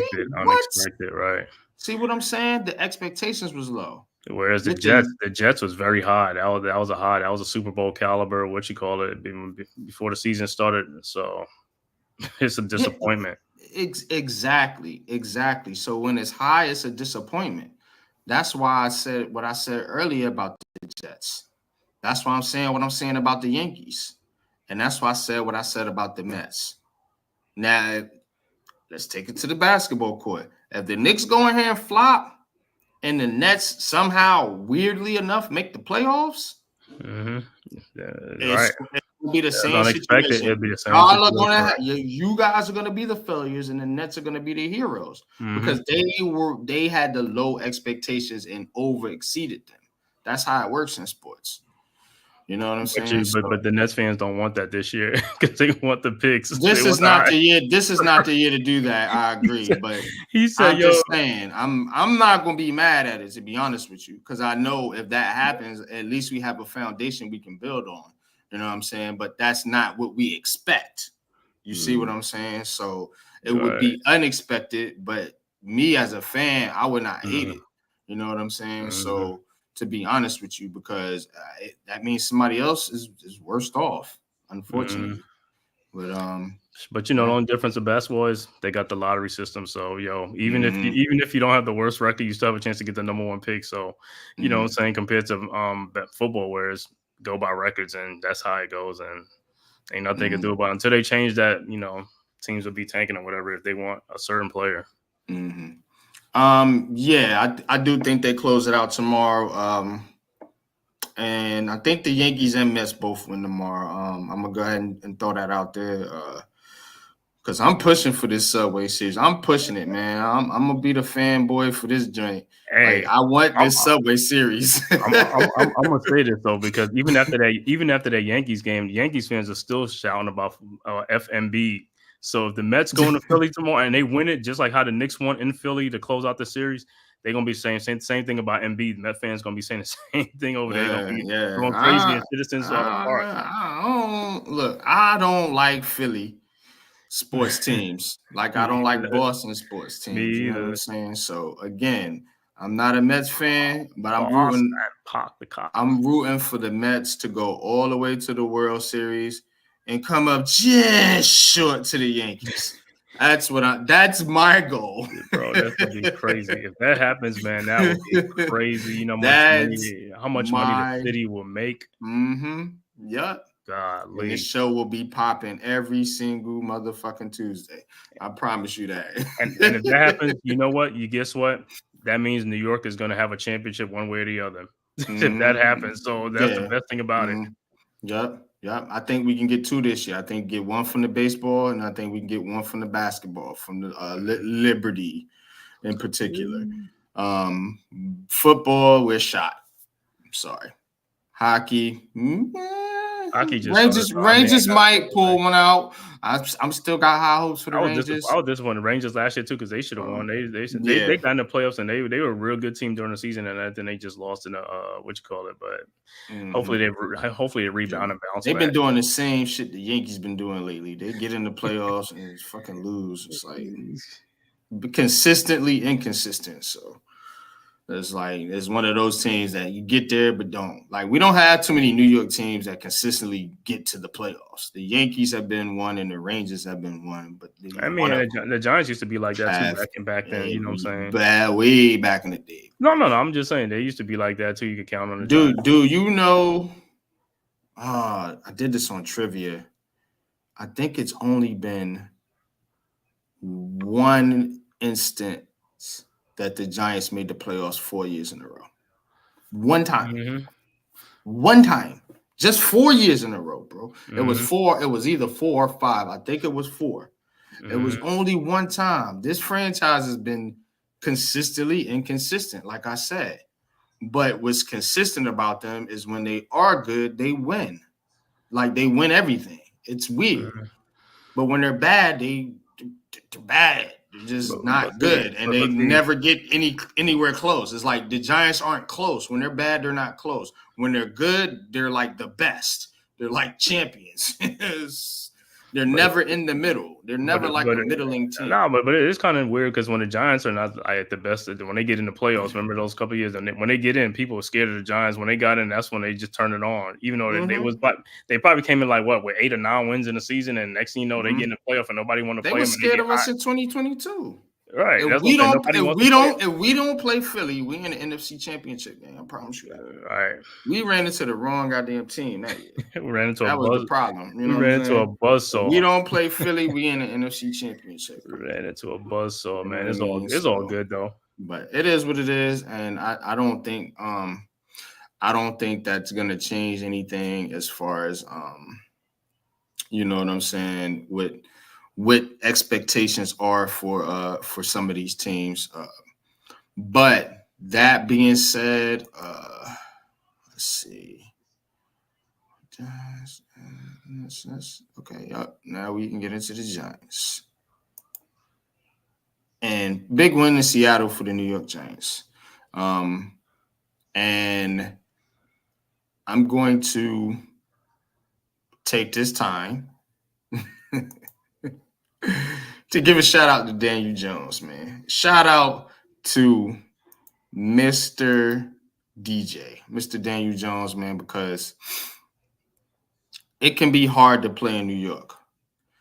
And when you're under the pressure, and I know he hears the noise, when you're under the pressure of having to play in New York, you know, and you basically, this was it. I said it. And Daniel Jones didn't show up in this game. There's going to be curtains for that dude. I guarantee you he would have been on the bench next week. But he showed up and showed out, man. So I just want to salute to Daniel Jones, the man that gets beat up on, piled on, kicked, stomped, DDT'd, whatever other wrestling moves you can think of. And, you know, for him to kind of fight off the haters, at least for another week, and go out there and submit his job as a New York Giants starting quarterback, man. That was a huge game, huge performance. You know, no turnovers, man. Played a efficient game. You know, was able to lead his team to victory. And we'll see. We'll see how it goes moving forward, man. But the Giants needed that win. The fan base needed that win. And damn it, I needed that win. You know what I'm saying? Because I was down and out on this team, man. To be honest with you, man, because it just looks too much like it looked before. But that being said, they actually switched it up this game and did some different things. You know, you've seen some audibles from Daniel Jones. You've seen explosiveness in the run game with Tyrone Tracy. You've seen pressure from the defensive line all game long. So it looked like a different Giants team. You can't say it was a weak opponent because the Seahawks were, you know, coming in riding high, so to speak. So, again, good win for the Giants. Can they continue and beat the Bengals? We get the Bengals at home, right? Mm-hmm. Can they go to Sunday night, MetLife Sunday night and beat the Cincinnati Bengals? And now we could talk about this season actually going somewhere. Because I'm still not sold, folks. I'm still not sold. But I do think this was a huge step in the right direction. And one thing you want to do, especially when you have a young team, you want to give your team something to feel good about, something that they can look towards and say, okay, we did this right. Let's build off of it. Instead of, you know, every week you go in there and you're looking at losing tape. Oh, we lost. We did this wrong, that wrong. Now you can say, well, we did this right. This is why we won, but we need to work on this. So now you know what I'm saying? It helps teams grow, younger players, a little more sensitive, have to, you know, learn the speed of the game and learn the, you know, scheme of the game. So it does take time for some of these players to grasp it, so to speak. But one thing I could say, we got some young talent on this team. Drew Phillips, Theo Johnson, Tyrone Tracy, Tyler Nubin. They all came to play. You know, we already know about neighbors. You know what I'm saying? But these are all rookies just from this draft class. So kudos to Joe Shane. You know, people wanted him fired after Hard Knocks, but not me. I see the vision. But Cave, you got to salute. Big fan Breezy. What's good with you, man? Salute, man. Appreciate you tapping in, bro. Thanks for your support, man, as always. Yeah, like I said, as far as the Giants, man, like I said, I'm going to say this right now. People can have amnesia what they want or whatever. Daniel Jones has been the most criticized athlete of all time. I don't care what nobody says. He's been the most bashed and whatever. Nobody can say, oh, no, no. This man has been thrown through the mud. He's been thrown through the ringer. I mean, since he was drafted and all type of stuff. And this dude is still standing, bro.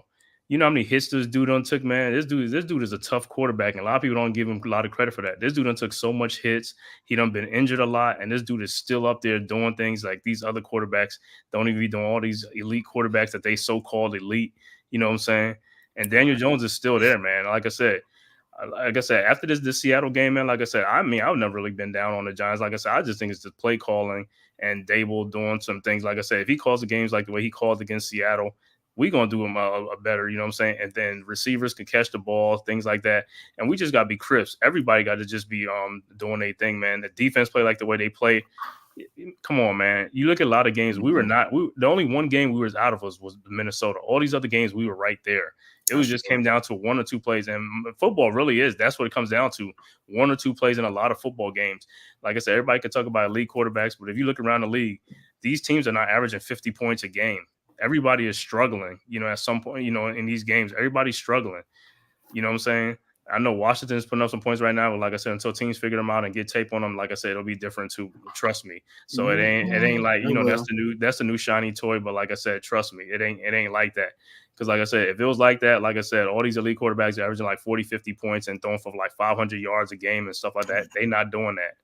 You know what I'm saying? So like I said, give it some time, man. Like I said, yeah, we might not have all the horses and stuff like that, but you know what I'm saying? Coming to the season, the Giants had the least talent of anybody. So I always said every game we win is an experts. I mean, every game we win, experts, yeah. Right. Every game we win to me is an upset. So it should be an upset. So I don't understand if while we win a game and everybody always got excuses to make about, oh, they didn't do this, but we got the worst team.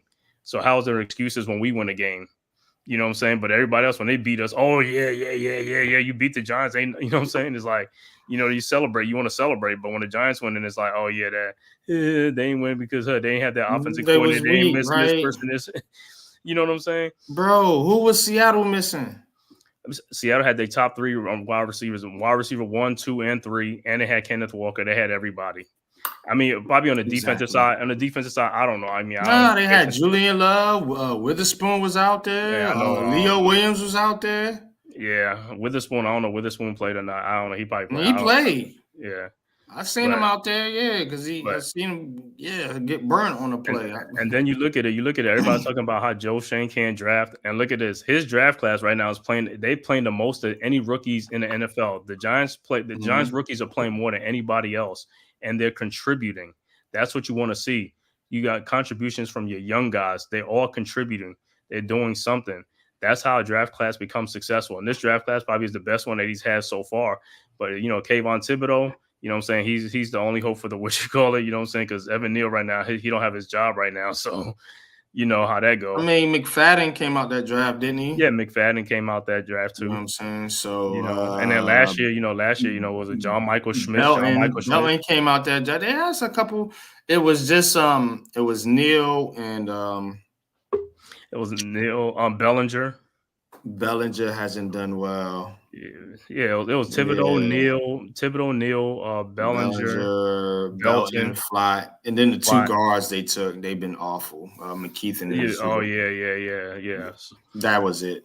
Yeah, but like I said, other than that, man, you can't hit on everyone though. You know what I'm saying? I mean, he got a couple. It's not like he had Jerry Reese drafts or Dave Gettleman. Where it's like every pick was ass. Like it hasn't been that bad with Shane at all. Not even close. You know what I'm saying? He's had a few misses, and I don't even think they've been bad misses. Like the one you really don't like is Neal. Right. Because it was such a high pick, but these other guys, they was late round picks. I don't get it. And people don't like Tibbs too much. It was like Tibbs was the 5th pick, but the dude had Thibodeau is fine. He had 11.5 sacks last year, bro. What do you want him to do? I was like, what do you want him to average? Like 18, 19 sacks? Every pick can't be a Hall of Famer either. Like he's productive. He's a productive NFL fucking edge rusher, which what we need. I'm fine with the pick. Evan Neal is not playing. He's not productive. I'm not fine with the pick. That's the difference, bro. You know what I'm saying? You can be a good player and not be a fucking superstar. You know what I'm saying? Just because you got picked that high, that's okay. I didn't. Shane didn't come out with that. Dave Gettleman was arrogant.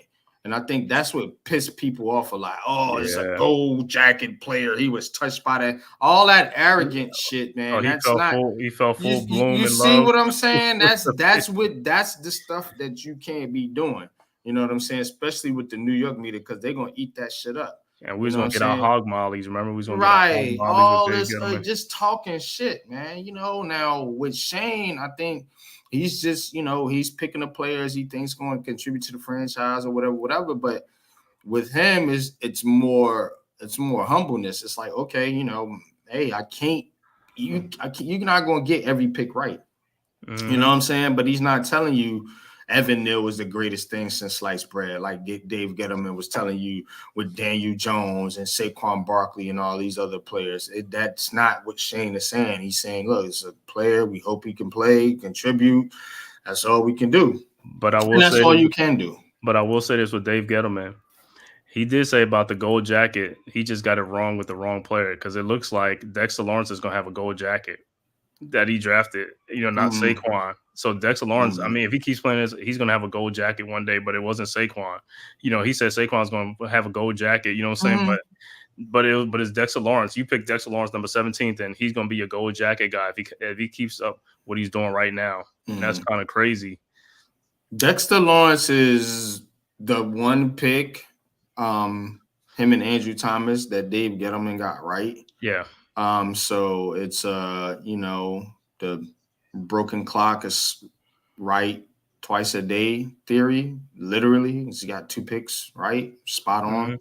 Never liked the Barkley pick. That's just me. Never liked it. I wanted Quentin Nelson or Chubb. Nelson, you know what I'm saying? That draft, and I never liked the Daniel Jones pick.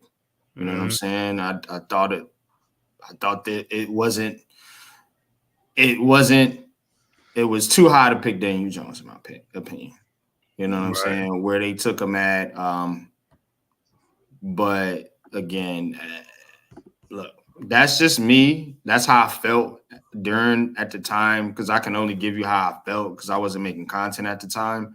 So I never wanted Daniel Jones or Saquon Barkley, honestly, before they got on the team. You know what I'm saying? So just like we didn't want Evan Neal. Like, I wanted Akim Ekwonu. He sucked too. So right. What do I know? You know what I mean? I think all the tackles stunk in that draft. Charles Cross was okay, but he's looking good either. I mean, you seen what he looked yesterday. Or whatever. I mean, yeah, he's the best one out of that group though. Yeah, definitely. You know what I'm saying? But he ain't great. So it would have been a miss either way. So like I said, I can't get it right either all the time. But that's what I wanted at that time. You know what I mean? So some of the players they pick is not the players I want, but I root for them because they're Giants. So. Did you have you ever seen the video? I mean, the fans' reaction when they selected Daniel Jones? Yeah. You seen some funny ones? Yeah, I know you ain't see this on this old guy, Justin Leiter. I mean, this dude was hilarious. I mean, this dude went crazy, man. I was like, I watched that just from time to time just to laugh at that. He said, Daniel Jones. Yeah, he wanted Josh Allen. Yeah, everybody wanted Josh Allen on that one. Josh Allen wasn't the pass rusher. Josh Allen. Yeah, the pass rusher Josh Allen. He went right behind the Giants. It's who I wanted too. I thought they would have went that route, but I just. And some people said that I didn't want Locke. I didn't want any of them cats, to be honest with you. Yeah. Like it ain't really moved the needle for me. And don't forget about DeAndre Baker. Oh my God, trading back up into the first round to get DeAndre Baker. I said, see what I'm saying? You had, and this was really egregious from Dave Gettleman. You had 3 first round picks. 3, bro. And yes, Dexter Lawrence is great.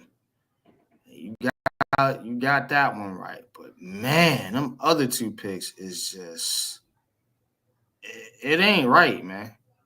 It ain't right. Like I can deal with Daniel Jones.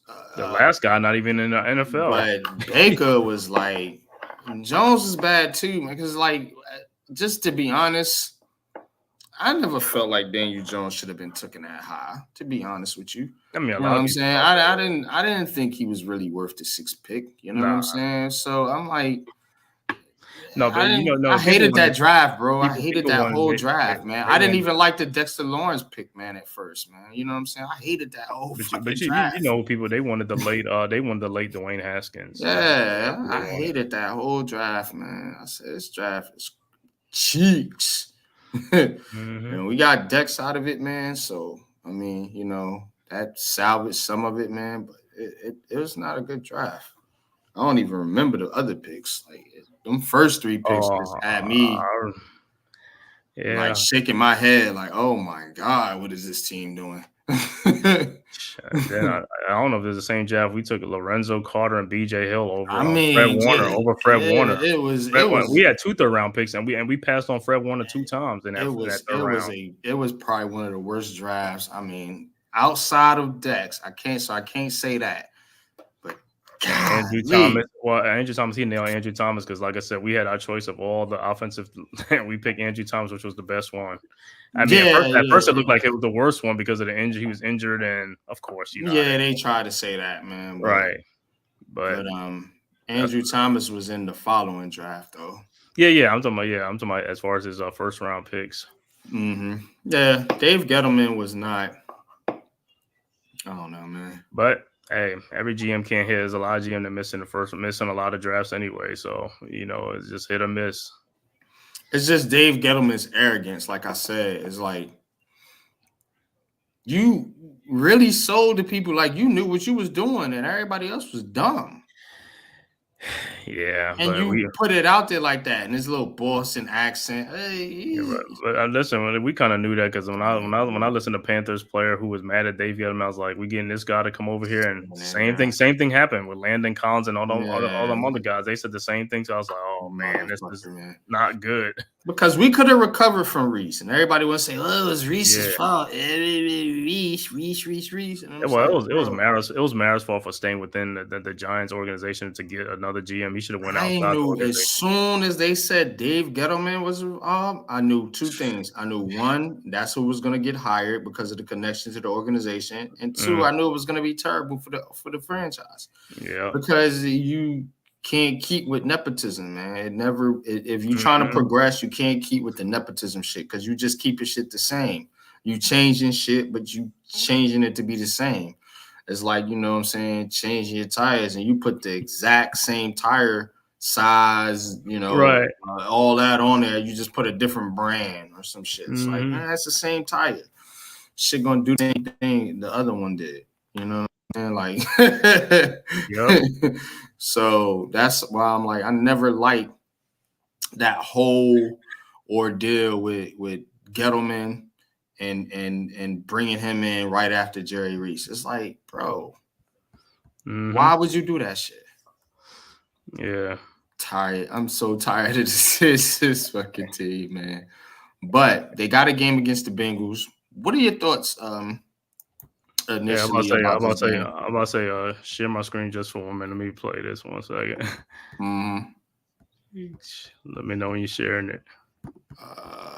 Yep, you got it. It's on there. You see it? Yep, you got it. Yeah. Daniel Jones. He would have been my second pick, Mike. What's my second pick?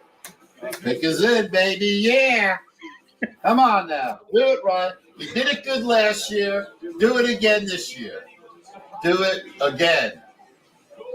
Don't get Haskins. Get Allen. Josh Allen. We need a rush. We need somebody who gets sacks. Come on. The New York Giants select Daniel Jones. Oh, no! Daniel Jones. That's the quarterback you fucking take? Oh my God, that's the worst possible thing. At least take Haskins. This is the guy has the weak arm. What are they taking a guy with a weak arm for? Number 6. Oh. We apologize.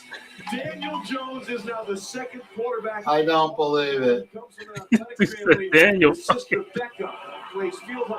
cares about his sister. Or his brother playing basketball. His brother. His sister Ruthie also went to Duke, where she. I don't believe that. I really don't believe it. Yeah, we good, man. I was like, that shit crazy, man. He said, "Oh no, Daniel fucking Jones." Everybody was shocked on that, man. I remember I was at a sports bar doing that. It was like they, people saying like, I think they're gonna pick Daniel Jones. It's like I'm hearing rumors. I was like, get out of here. That's some bull. And I'm a Duke fan, so I was like, that's some bull. I was like, they just saying that. And when they Bruh, man, I knew for a fact they wasn't going to take Haskins, or Kyler Murray. So I said, if they take one, Kyler went one. Yeah. They wouldn't even if he was available, the Giants wasn't going to take him. But I said, damn, they gotta be the Giants and just take the defensive guy, right? Because like the quarterbacks just did to me it didn't make no sense. But they was all like, oh, Eli got connections to Eli, and I'm just looking at Daniel Jones like, I don't see no fucking Eli in this too. But again, other than the way he looks, you know what I'm saying? Right. As is me, you know what I'm saying? But you knew something was up when he was in the green room, because I was like, what he in the green room for? You know what I'm saying? I was like, is somebody going to pick? Because they only invite you to the green room if the NFL knows that you're going to get drafted. You know what I'm saying? Like, you know why? Because the Giants was tipping pitches. Yeah. Tipping picks, I mean. That's what they was doing. You know what I'm saying? Like a baseball player tips pitches. Right. Yeah, they was tipping picks. They never worked out. That's why they mad at Shane now. Shane don't be tipping the picks. They want to know so bad who the Giants picking. They hate that shit. Bro, I'm gonna tell you right now. I love it. Shane played everybody hard, because people were thinking about that JJ McCarthy thing and all this type of stuff, and it's like, yo, Shane took Malik Neighbors. And McCarthy was available. He was available. Mm-hmm. Yeah. JJ McCarthy.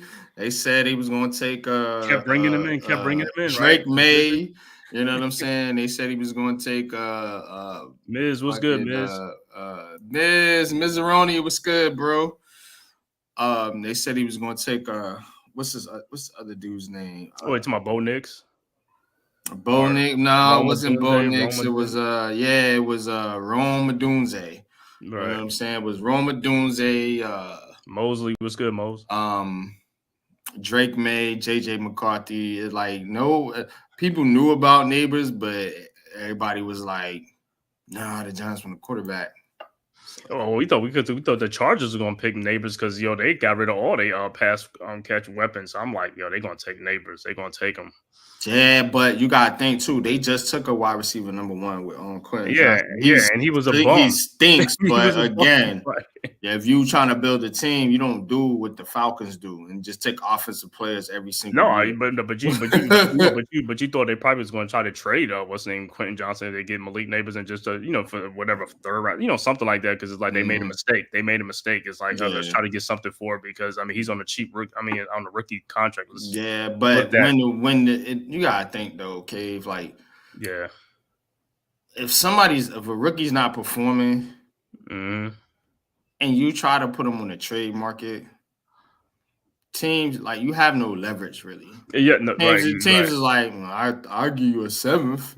You want to get rid of them? You like, nah, bro. But I'm saying it's like the old. Remember, you play video games. You take the GameStop, and then you bought the game for like $60, but then after you take it to GameStop, they're like, "Oh, I'm gonna give you 34." You're like, "Man, but bro, man, this is a brand new game. I ain't even playing." It's used. They're like, "I don't care. It's used." That's the same shit in the NFL. Well, I was surprised on what's name Josh Rosen when he got traded the next year for, and what they got a 2nd round pick for him. You remember the Cardinals? They picked him 10th.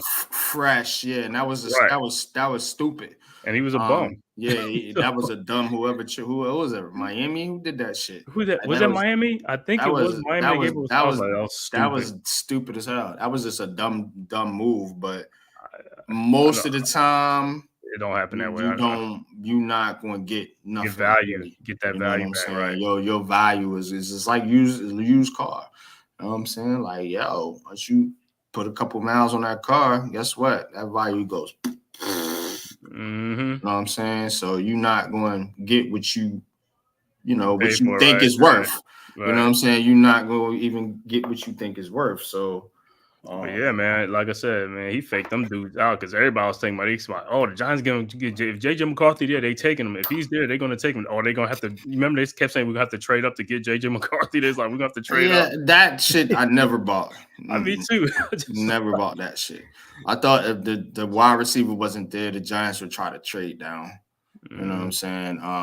Now, if Malik they had gone, the opportunity. That's what I'm saying. If the wide receiver wasn't there, I never think they even wanted a Doomsday. I never felt that they really wanted him. I think if Malik Neighbors was gone, I think it was Neighbors or Harrison. That's what I think. I think they would have trade. I think they would have trade back if Neighbors was going. Yeah, it was back. Neighbors. They would have took Harrison if he was there, but it was Neighbors or Harrison or Alt.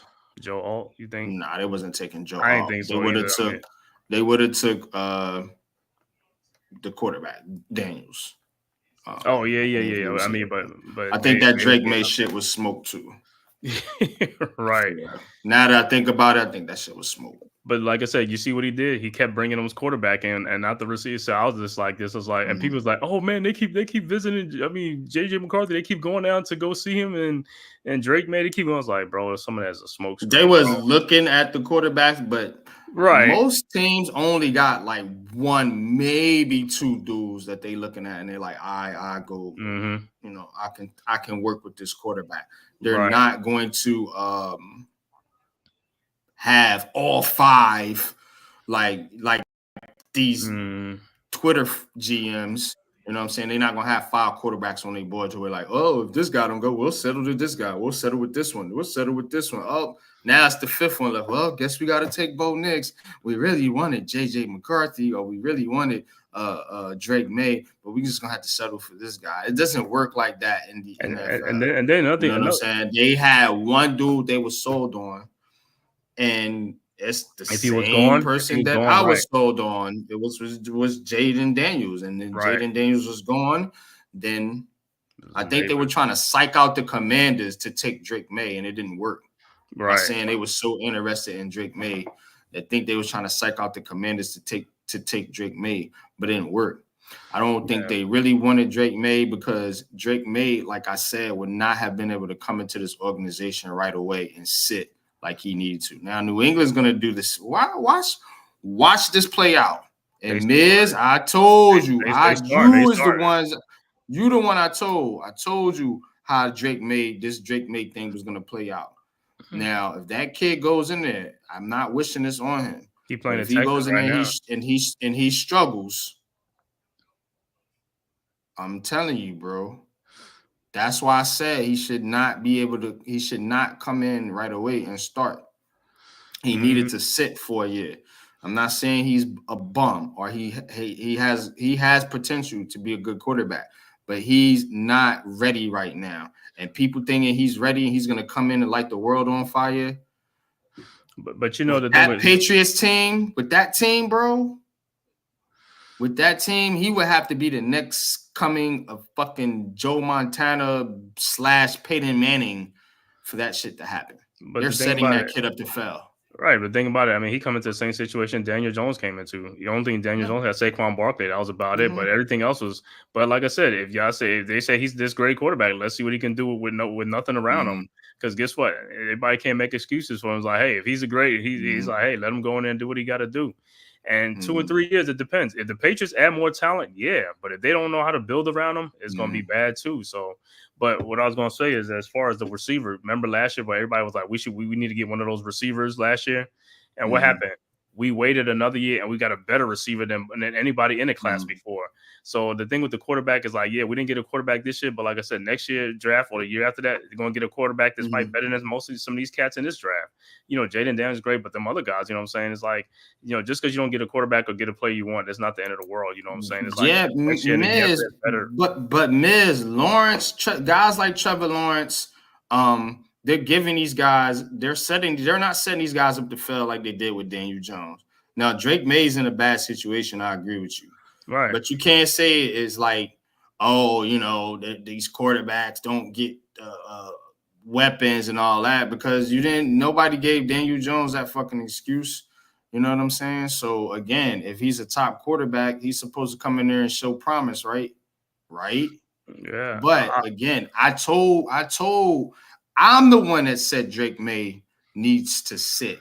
But now people want to say, oh, but he need weapons and all this and all that. But pre-draft, I was told this kid's ready to go out there and light it up. He's gonna kill the NFL. He's gonna be the best thing ever. And the Giants pass on him. They're gonna be set their franchise back for 40 years and all this hubbub and hoopla and blah blah and rip-on.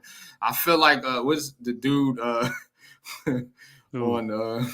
for Eminem, hoopla, rip-on. Oh, you talking about 8 Mile the battle. All that hippity hoopla, and it's like, bro, 313. That is not Papa what's Doc. gonna go down Papa right Doc. now. Yeah, Papa Doc's out here, man. Talking that smack. No, but the thing about it with the quarterbacks is the front office too. The front office matter. If you have a dysfunctional front office, you're going to fail. Just like we had Dave Gettleman and that's not even a quarterback Dable wanted. He wanted Jaden Daniels. No. I know, but what I'm saying is like the front office. If you got a competent front office, you're gonna do good. You know what I'm saying? But if you got a bad dysfunctional front office, I don't care who's in it, you're gonna do bad. You know what I'm saying? You're not gonna get good because none of these quarterbacks, Jaden Daniels, if he came in there with Joe Judge as his coach and Dave Gettleman as his GM, he wasn't going to be successful. You got to look at all that too. It's about the team. If you have a competent front office, they're going to help and build the team the right way. But if you have a circus for a front office, them quarterbacks going to suffer because they don't know how to build the team the right way and stuff like that. And that's another thing. Everybody look at you got to look at the front office too. It's about it's about too having a plan for the quarterback. And that's what I always said, man. Now, New England doesn't have a QB guru, and I don't know why we're still calling Dable a QB guru. So if that's what you still think, tell him to prove it to me, because he hasn't. You know what I'm saying? Outside of making Tommy DeVito look competent for a couple of games, what has he done? You know what I mean? But anyway, it's not about having a QB guru, so to speak. It's about having a plan for your quarterback. New England's plan for Drake May is all messed up because now they're forcing him into action when he's not ready. And New York, it was going to be the same thing, but 10 times worse because of the noise for this quarterback that you love so much. So, again, you can say all that. He's proven what? What is he proven, Miz? He's on Dable. What is this fucking guy proving? You love this guy so fucking much. What is he proving? He's making Daniel Jones look like a top 8 quarterback. Really, bro? Daniel Jones is a top 8 quarterback now? Really? After 4 weeks? Really? Really, bro? After hold on. Really, bro? After all this... Oh, yeah, I mean, he's talking about where he ranks right now. I don't care what he ranks. Is he a top 8 quarterback in this league? Because again, in order for Dable to be this QB guru that you speak of, we got to see some results. So beating a Seattle team, good win, is not going to change my mind about Brian Dable or Daniel Jones. So you want to say a top 10 quarterback or a top 8 quarterback, that's cool. But you and several other people, I think about 2 months ago, said you were sick of Daniel Jones because he was a bum and even Dable couldn't fix him. He was just cooked. But now Dable's back to being a QB guru. Hold on, he said Phillies fans say just finished up. Robert Dredden, man. Thanks for tapping in, bro, man. Make sure you hit that like and subscribe button, man. Subscribe to NYG Unpopular Opinion Sports, the Man Cave podcast, Appreciate you, and Big Blue Crew Sports Network, bro. Thanks for tapping in, man. Philly fans is like, yo, good luck with y'all, man. Hopefully, like I said, the Mets, do it for us, man. Eliminate the Phillies, man. Yeah, man. He said finish us off. Pause, but yeah, I get what you're saying. He said, but yeah, man. I think the Mets need to get that done, though, man. I really do. I think the Mets need to get that done, man. The Mets deserve this, man. They've been through a lot. They've been through a lot, man. You know what I'm saying? So as the New York Giants, man, but we'll get it right. We'll get it right eventually, man. We'll get it right, man. You know what I'm saying? We'll get it right. Soon. Like see, now you double talking, man. You see what I'm saying? You see how I got you now? Now you double talking. He a top 8 quarterback, but we need to draft for QB in April. You double talking, bro. You double talking, bro. Don't do that. You're better than this. This is NYG. You know how I am. We're gonna catch these type of things. So Miz, come on real quick, man. Just come on real quick. Talk your talk. You know Miz. where the link is, man. Yeah, Miz. I put it in the chat. Come on, Miz. Come on real quick, man. Talk your talk, man. Get your talk out on the stream, bro. You know, appreciate you, Robert, man. Thank you, man. Appreciate you, man. Appreciate your support, man. Top 8 right now. Yeah. Statistically, I think he is in some categories or whatever. And salute to Daniel Jones. I'm not here to bash Daniel Jones. I'm just here to call out hypocrisy. You know what I'm saying? Because,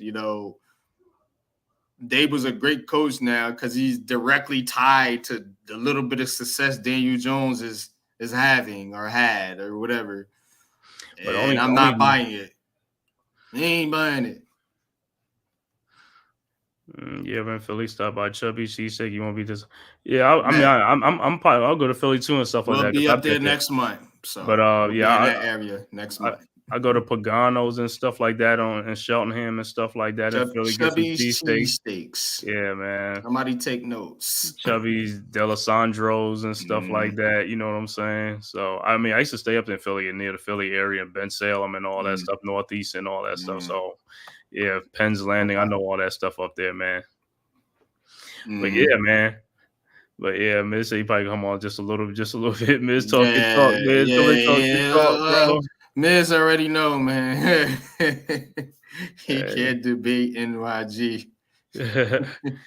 I swear, man. I want to be like this debate champion, but won't nobody really debate me. Okay, cool. Oh, okay. Okay, yeah. I'm gonna definitely check it out. All right. I'll be up there November 3rd, like when I go to the game and stuff like that. Commanders, yeah, bro. Yeah. We definitely gonna check that out, man. We might have to make that check that. Might have to pull up with the Big Blue crew. We might have to pull up with the whole crew on that John right there. You see that John right there? That John. But man, salute, man. But Giants. You was asking me about the Bengals game, man. The Sunday night game with the Bengals, man. Hey, I feel good about that game with the Giants and stuff like that, especially on the defensive side. If we can get through that line, because hey, man, Burrows is not as elusive because he coming off of some injuries and stuff like that. So we can get to that guy, man, and stop him. Their defense ain't like that. So our whole thing is if our defense could wreck their game plan, we'll feel good about that game. But we have to get there and wreck that game plan. You know what I'm saying?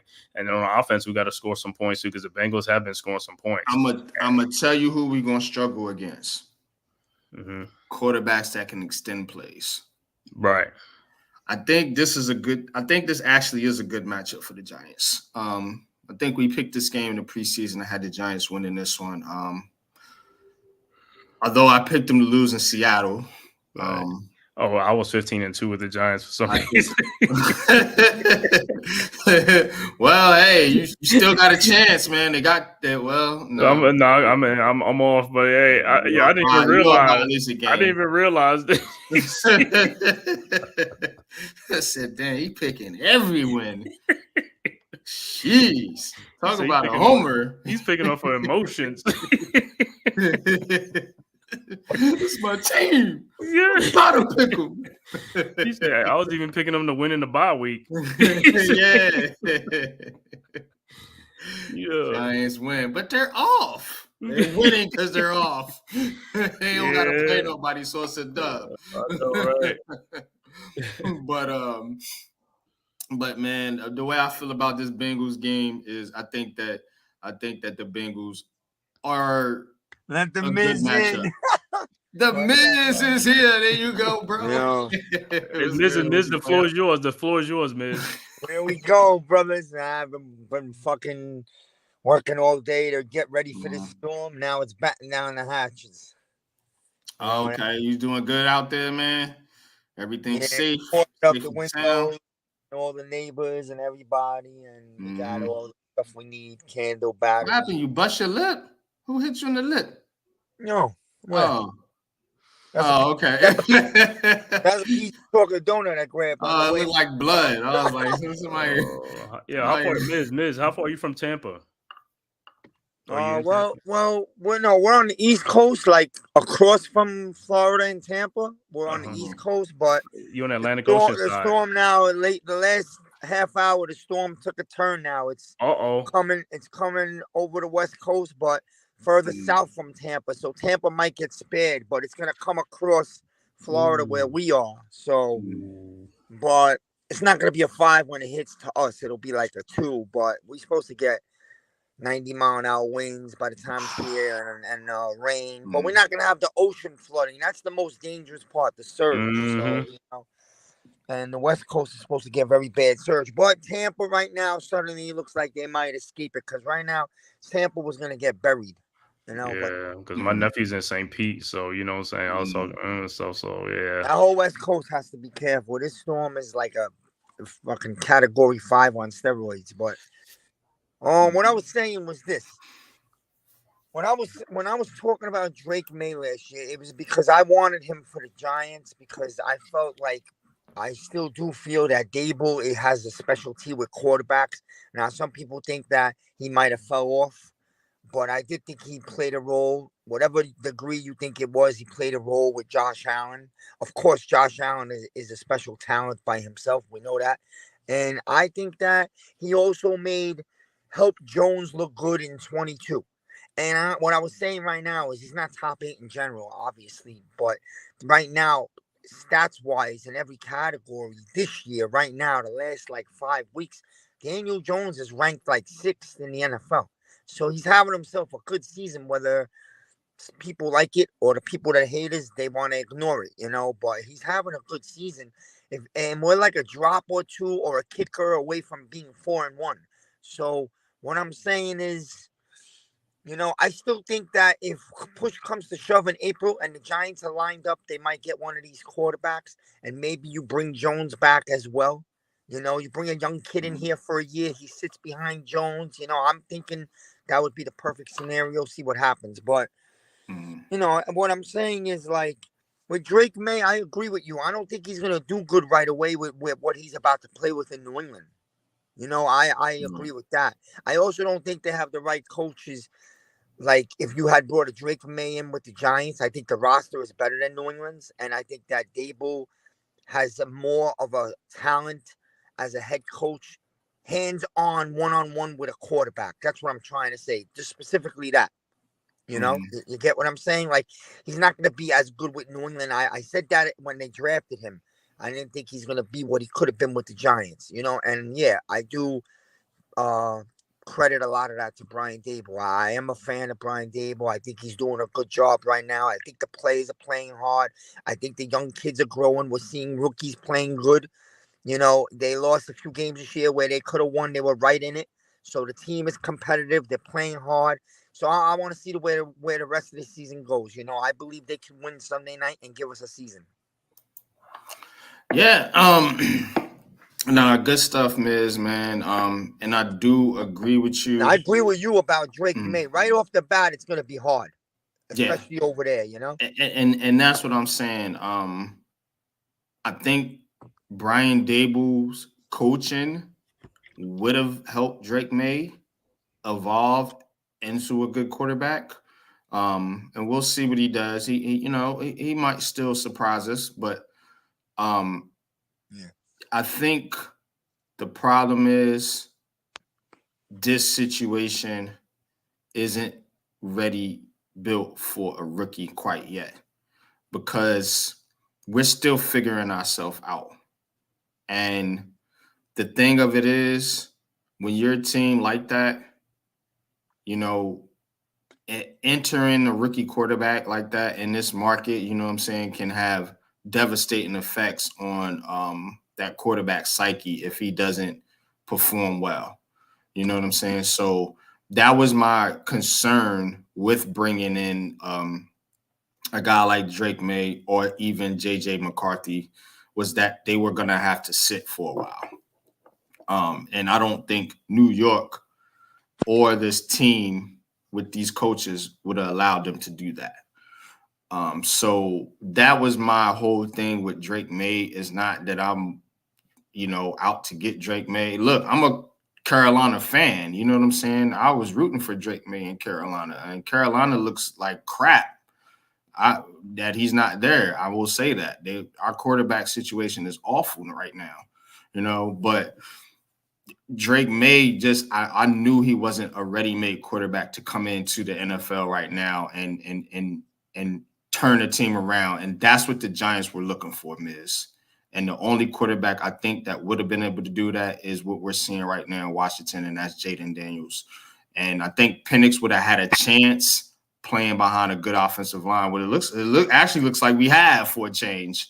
So I think he would have been okay here too, but definitely not a good situation for a guy like Drake May or JJ McCarthy, man, just because it's New York, and it's how, it's the psyche that plays into some of these quarterbacks' minds, and being forced to go out there. And then, rookies are trying to be rookies, and they're trying to make a play. They're trying to make a name for themselves, man. And that can lead to disaster, especially playing in this division. So that was my thing on Drake May. As far as Daniel Jones is concerned, I mean, hey, he is who he is at this point. I don't think Brian Dable's going to elevate him into some top 10, top 5 quarterback. But if he plays smart, efficient football, we can win games. I do. But Dable's got to get out of his own fucking way, dude. And that's my problem. You made it look good for Daniel Jones in year 1. And, we want to call him a quarterback guru. Why did you go away from your quarterback strengths when you seen that shit was working for him in year 1? Why did you go away from that? That's not a quarterback guru. That's somebody trying to force his system on somebody. You know what I'm saying? So I'm not sold on him being this quarterback guru. You see what I'm saying? That's why I said that. Can he coach? Is he a smart individual? Yes, I do believe that. I do believe something tells me Dable's holding his own self back because he doesn't want to put his all into Daniel Jones. And you can't be like that as a coach, bro. You just can't. Just be honest, bro. And I'm not trying to sell out pause for a coach like that. I'm not, as a player. You know what I'm saying? If I feel like you're not doing everything you can to help me succeed, and you making me learn a system that's not really conducive to my skill set. The reason we won that Seattle game, you know why? One of the main reasons we won was because the way he called plays, because guess what? He got Daniel Jones running again. Defenses have to account for that. If you sit there and you keep letting Daniel Jones become this drop back passer, knowing that his processing is slow, knowing that he's not as accurate as he used to be on the deep passes, you're setting that dude up to fucking fail. Right. Asking him to make quick reads in tight coverages. Oh, man. Run the fucking read option. Run the RPO. You know what I'm saying? Get your running backs going, which is what they did. That's what worked in 2022. Now, let's see if he does it. See if he builds on it, Miss. And I'm glad you brought this up, because I want to keep having this conversation with you as the season goes along, as we see what his play calling and situational awareness looks like, man. Because don't be inconsistent. Be consistent. You're the head coach. Well, I think that could be, maybe not for sure, but could be that injury to the knee. So maybe he didn't want to start the season off with this guy running right away. Work that knee back That's into, fair. you know what I mean, into like playing mode. You know what I'm saying? That's a fair point. That's why I want to see if it continues or if he goes back to the same old, short dink dunk passing where it's just curl routes, no spacing in the middle of the field or anything like that, and no getting the running backs involved in the passing game, open it up with the screen game and the RPO game. That's how the Giants are gonna have to win, it seems like, because they're not explosive enough, on the offensive end to threaten you like that with, a lot of deep shots. It's not working for them. Is that Daniel Jones's fault because he's inaccurate? Is it some of the coaches' fault? Is it the receivers that can't catch? I mean, probably a little bit of all of it, but it just ain't working, whatever the case is. So they're going to have to start formulating this offense based on what they got and stop forcing this Buffalo shit on the Giants. That's what I'm saying.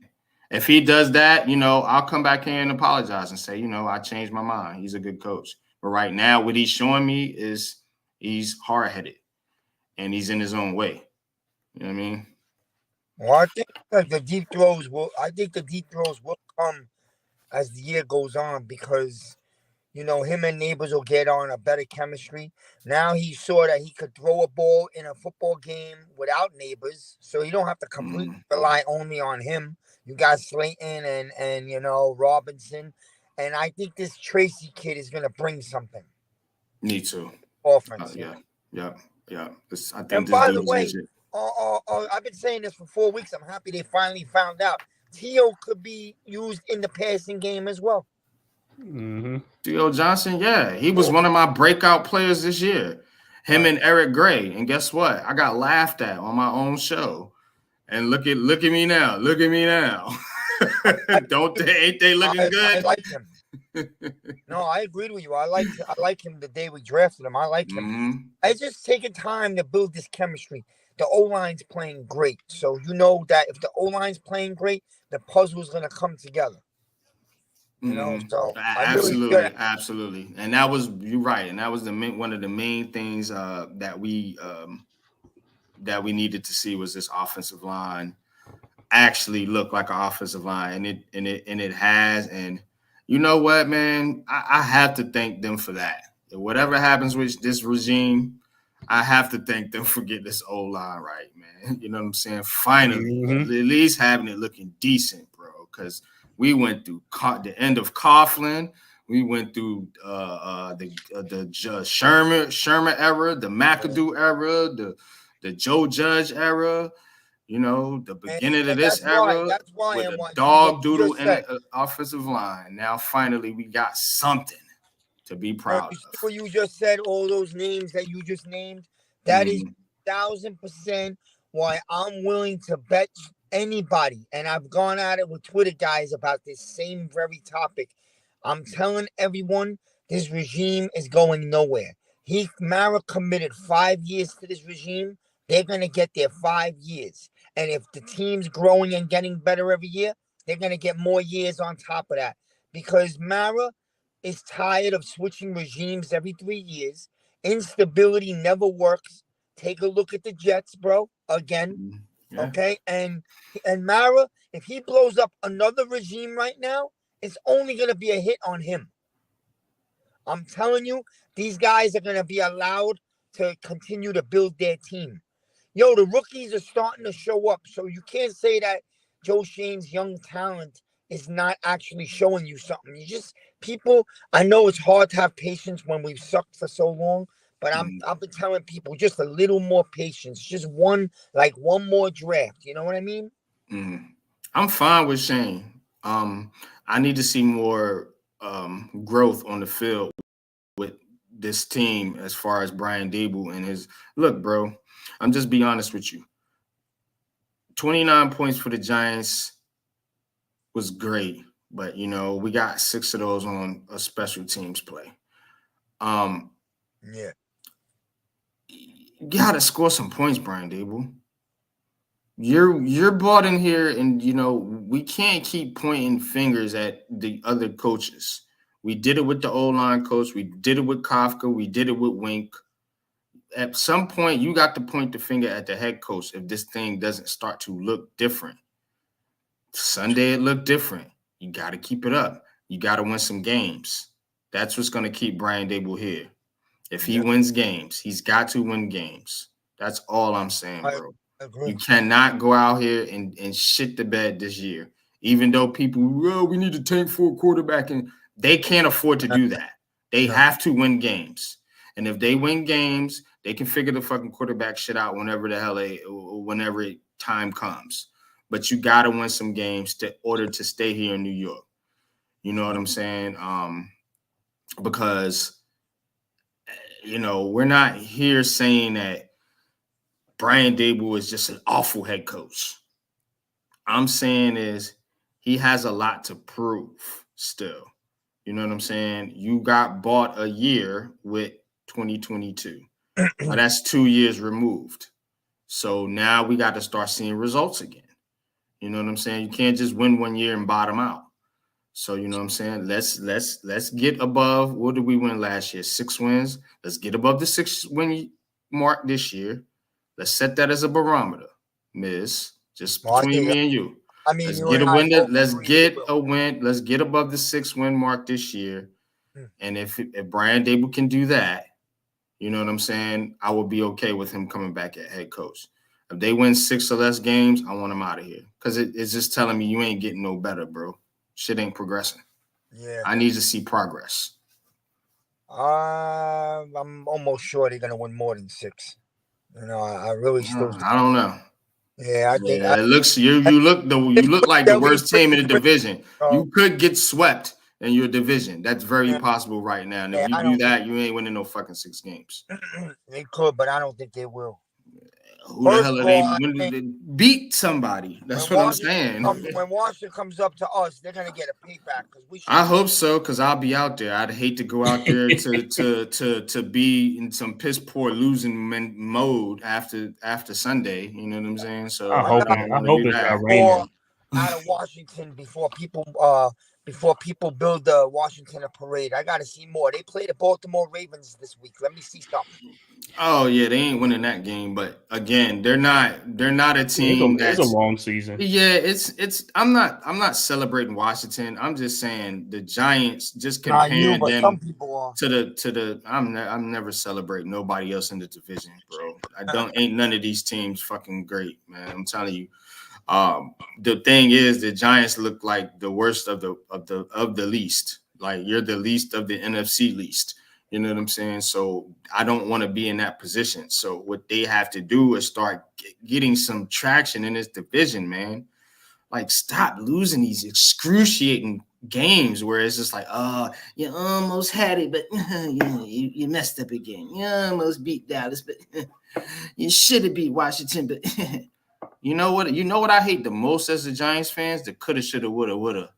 And that's every fucking Giants fan does that. Every fucking single one of them. Oh, if we would have did this, we could have been here. If we would have been here, we could have been here. You know what? That's like me saying, hey, if I wouldn't have, messed with this girl, I could have had this girl. Or if I would have took this job, I could have had this. Or if I wouldn't have bought this, I could have had that. Like I'm sick of that shit, man. Like you are what you are. You a shit ass team. Let's just keep it a buck. And until you change people's mind, that's what you're gonna get looked at. Now I'm just keeping it 100 because we can come on here and sip blue Kool-Aid as they say and boost the Giants up and all that shit, man. But I gotta keep it fair. The Giants ain't the worst goddamn team in the league, but they damn sure ain't good. You know what I mean? And until they can prove that, nobody is wrong for saying that they are best a 6-win team. Now, I had them at 11 wins, my dumb ass. You know, we all had them like 8, 9, above. We all did, you know what I'm saying? But again, now I'm saying I'm helping the Giants out right now. Get to 7 wins. You know what I'm saying? Get to 7 wins. I'm not even flaking on that 11 and 6 because that was kind of delusional when we was talking about it. Get me to 7, 8 wins would be better. Get me there, and then I can say, okay, I feel like the team's making and win a couple games in your division. At least beat Dallas and Philly once. I don't even care if you get swept by Washington because you've been dominating them for years. So they can have this year. But beat Washington and Philly at least once. You know what I'm saying? Like I'm sick of the same old. Change something, and then I can be sold on this. If you go the same thing, go 1-5 or 2-4 in division, end up 6-10, and you win a couple bullshit games at the end of the season, I want Brian Dable fucking gone. Don't sell me on that. I want 8 wins. I feel we can win 8. I want 8. I want to beat Cincinnati. Ghost, what's good? Yeah, beat Cincinnati. That's right. I want to be 3-3. Beat bro, some and teams that you shouldn't beat. You know what I'm saying? Beat some teams that you shouldn't beat. Beat Cincinnati. Beat Pittsburgh. Beat a team that you not supposed to beat. That's how you get better. Pittsburgh's going to be hard in Pittsburgh. That's how you get better. People said Seattle was going to be hard in Seattle. You can beat Pittsburgh. Pittsburgh is a tough team, bro, but they're not. I don't really know team in the NFL right now on that level except the Chiefs. Right. You know what I'm saying? Like, hey, Chiefs is the only team right now. I mean? The rest of the league is all. The rest of the league is a lot of parity right now. Yeah, there ain't no team that you can go out there and say, "Oh, this team is just unbeatable." No, that's what I'm saying. Go beat Dallas. Go beat Philly. You know what I'm saying? Beat a Cincinnati. You know what I'm saying? Maybe beat a Pittsburgh or a Baltimore, somebody like that. You know what I'm saying? Beat the NFC South. Right. Beat Tampa. Beat New Orleans. Like, beat some teams, man. Like, don't don't, you know, and then the end of the season, you beat the Colts, and everybody's like, man, we turning things around. Fuck out here, no, you're not. No, you're not. No, you're not. Well, I can't look at like, beat this team. Like, we're probably not at that level. Yo, this is what I look at. You came off a nice win in Seattle. A lot of people, it opened some people's eyes around the league a little bit. Yo, make that count by coming home and beating Cincinnati on a nationally televised game this Sunday night. Do that. Get some momentum. And this is what I'm saying, Mosley. I'm okay because the Giants do this every year. They'll get a win. You like, I ain't when we beat Baltimore a couple years ago. You know what I'm saying? Like, they'll get a win here and there. I remember years ago we beat Seattle with the backup quarterback. So they'll get a win like that here and there. What I'm saying, I think what Miz is saying is the same thing, is show some momentum, show some type of consistency, that you can be a consistent team, that you can put 3 or 4 wins together. You know what I'm saying? Do that you can be the team that's with a winning record, that's on a supposedly another level than you. Show that type of progress. That's what I want to see. You know what I'm saying? Beating Dallas and Philly goes a long way to doing that, because both of those teams, I think beating them would be good wins for you. But if you can't do that, beat a Cincinnati, beat a Baltimore. You know what I'm saying? Beat Tampa Bay is a good team. Beat New Orleans, a pretty good team right now. Do that.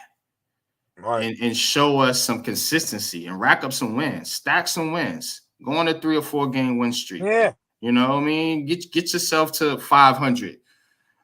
You know? Yeah. And be at least talking about the playoffs. Yeah, why not? And later on in the season. Now that's progress. Because because I'm telling you, they would have gotten knocked out of it again in October. I'm done, bro. Talking about the draft in October. Yeah, no, man. Go. Get to 5-4. I looked at the schedule. Get to 5-4 or 5-5. Get to December at 500 and you're fighting for a wild card into the last game of the season. I mean, that's what people want, like give us a reason to stay tuned all year. You know what I mean? Facts, man. Even if you didn't make the playoffs, or even if you did miss the wild card on a tiebreaker on the last week of the season, whatever, I could say we won 8 games and now we got something to build on for next year. You know what I mean? Mm-hmm. And that's what I want to see. I agree with you with that. And I believe the Giants can 100% do that. I mean, they won last week. You're coming home. Cincinnati is a nasty offense, but they are 1-4. So they're in their own heads. Let this defense stand up, play the way it's playing. Let Daniel Jones play. Let him loose a little bit. Let's run Tracy. Do me a favor. Do not go back to Singletary as the full load, okay? Mix it up. And, find a way to win this game like 27-23, because I think that's what it's going to take. Yeah, they're going to have to score some points for sure. Big Dash was good. Salute, bro. We got a little bit of a late start here, but I'm about to close out here in a minute. I just wanted to get my Giants talk in. I hadn't been live for on my channel on my show here for a little bit, man. I had a long work week. You know what I mean? We did stream Sunday, but I just been working throughout the week, so want to take this time. It had been a lot going on in the city, as we said. Jets getting firing Saleh. We got the baseball playoffs. We got NBA preseason on the channel right now with Leaf. And, of course, we got the ladies in the WNBA making the WNBA finals. NHL getting back started, as we talk. The Giants, trying to get back into things. Hopefully they can make a season of this. So a lot going on in the city, man. I got a question for you, MYG and the panel. I got a question for you. We don't always like to get into politics, but sometimes politics gets mixed in with sports. There's a lot of stories coming out tonight that maybe Saleh wore that Lebanon flag on his sleeve Sunday morning, and that's part of the reason why he got fired this morning. Do you think that's true, or it's basically solely that he's done a poor job as a head coach? I just think he's a poor head coach. I think I'm not gonna dismiss your theory because I am an open.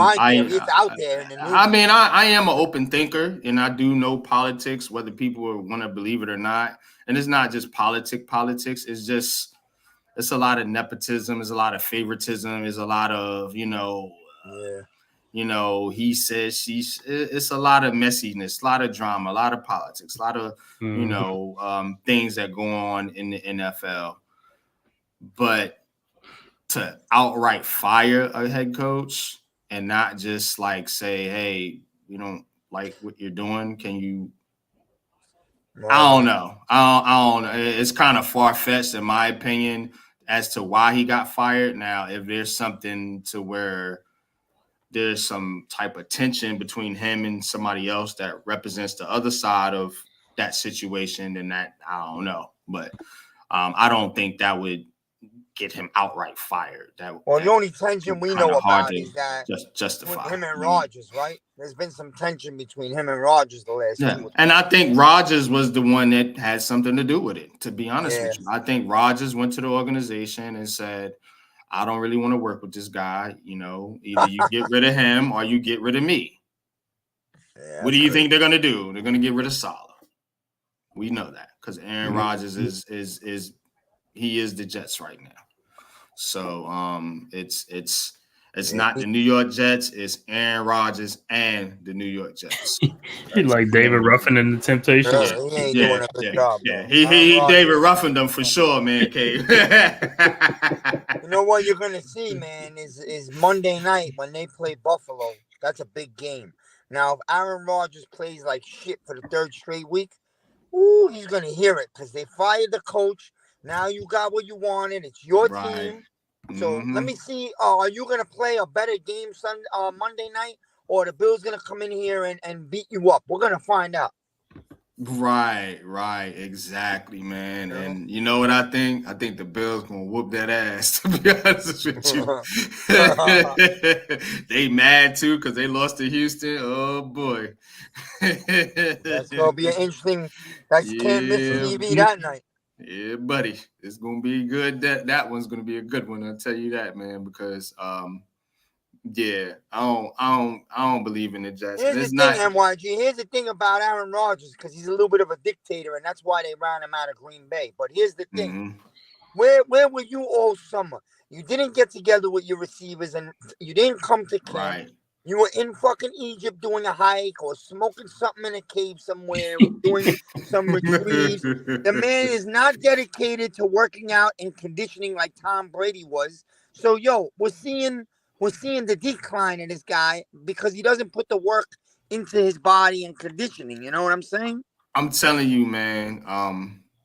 And I know I ain't played a game and all that stuff like you guys, but over the past 3 years since I've been doing content, and shout out to Coach Ed and Pat, I've become a real student of NFL football in general.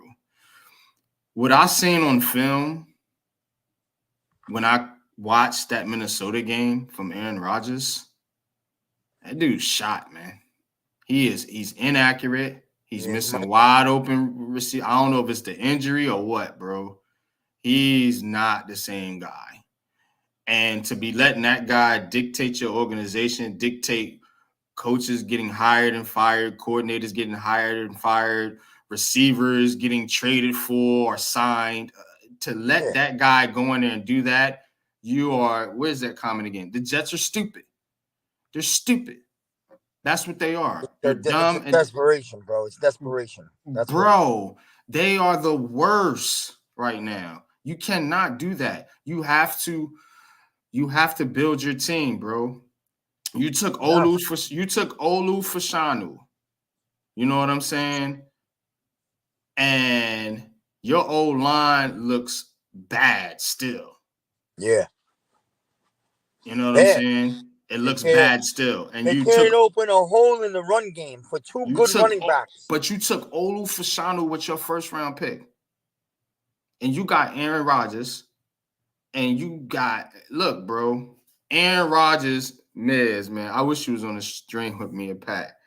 Aaron Rodgers. We're on the same page. Aaron Rodgers. I know. I'm talking to you. Aaron Rodgers. NYG, and something even worse is about to happen. They think they're gonna trade for Devontae Adams, and that's gonna fix shit. They're gonna make it worse because they're about to give up 2 picks for that guy, and they're gonna need those picks for their next quarterback. They ain't gonna get one, Miz. Right. So it's all fucking stupid. Because you know what? Aaron Rodgers was getting off the turf or the grass, whatever. He was like, it's like, yo, I swear, go watch. He was limping. He looked like an old man. He looked like like this. I know that limp because I got it when I got hit in my hip when I was a quarterback. So I know that limp. He looked like an old man getting out of bed, bro. I'm telling you, man. He get out of bed like. Here's the thing. That's what I was saying. I'm like, here's the thing, bro. I you know me, right? I live my life by routine, and I live a large percentage of my life is in the gym. And still working out at my age.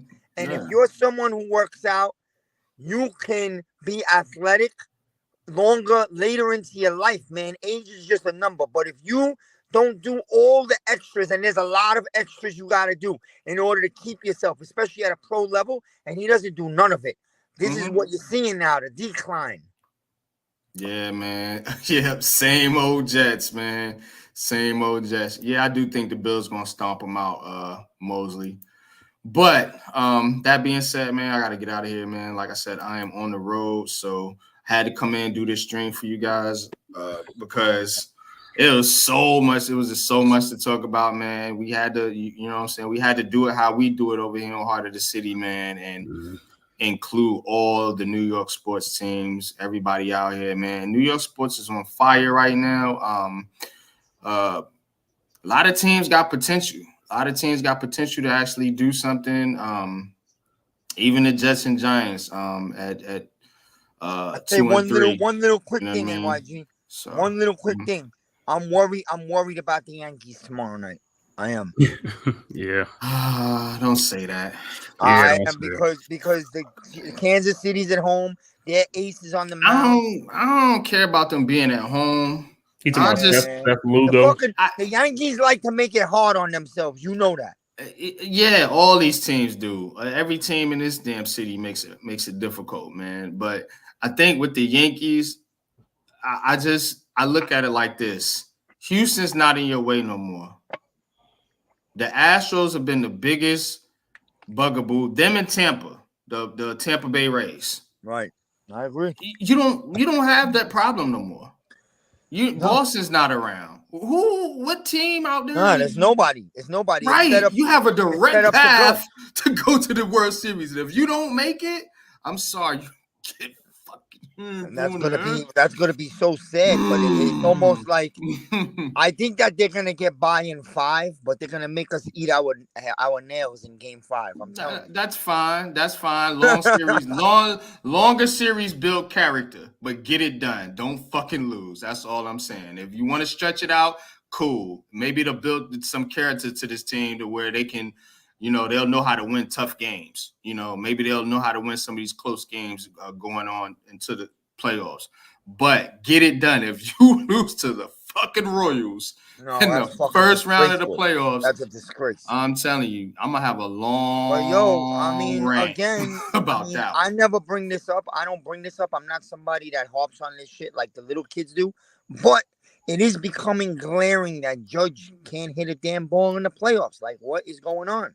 Yeah, I don't know what's up with that either. I don't like to bring that up because I love the guy. You know what I'm saying? And I know he's gonna wake up. But right now, a lot of these people were like that.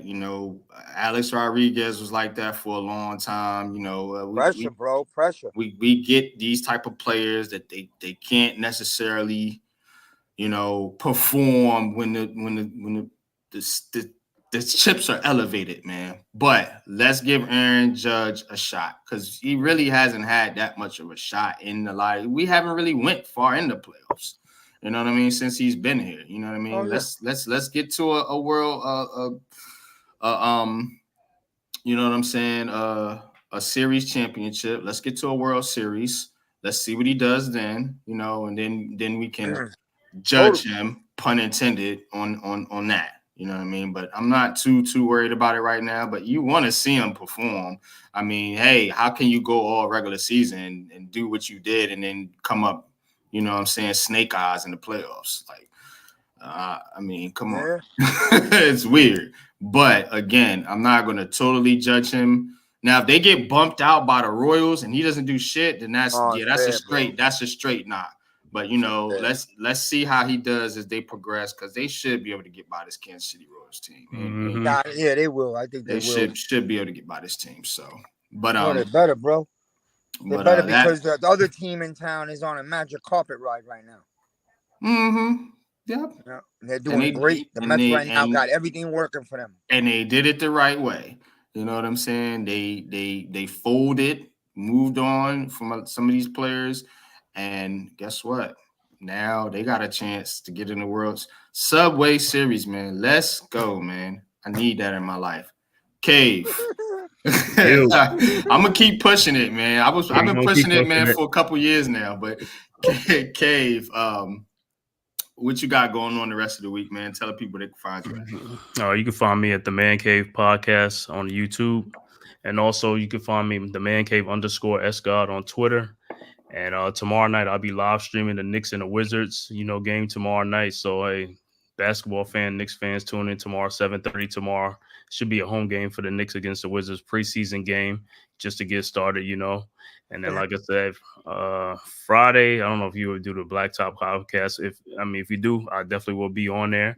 Yeah, the plan is to do it. I plan on doing it every Friday, but yeah, I know. Sometimes my Fridays run a little bit late, and I don't really like to do a podcast at like 10, 11 at night. I know. I got you.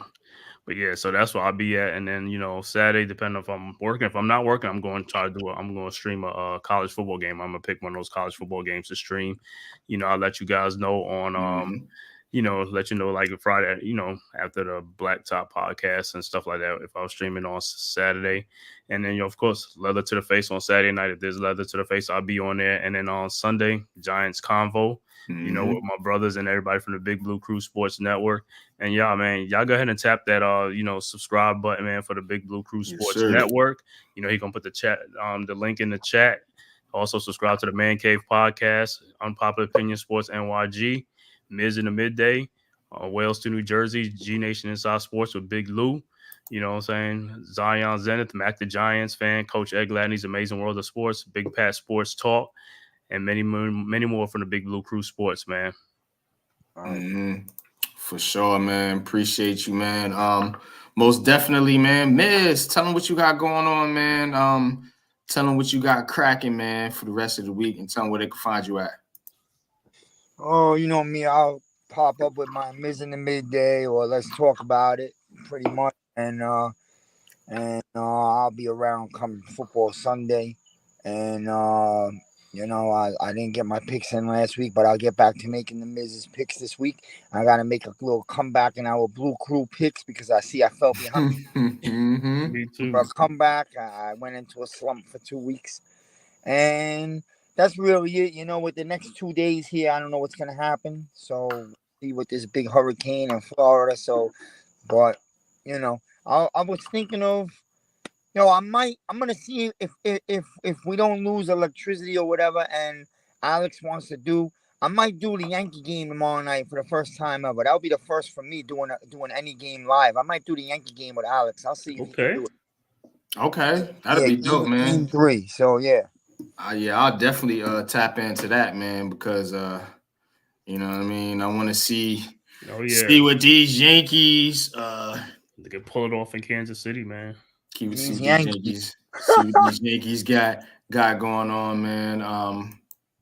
As for me, like I said, like Man-Cave mentioned, the plan is to do the Black Top podcast Friday night.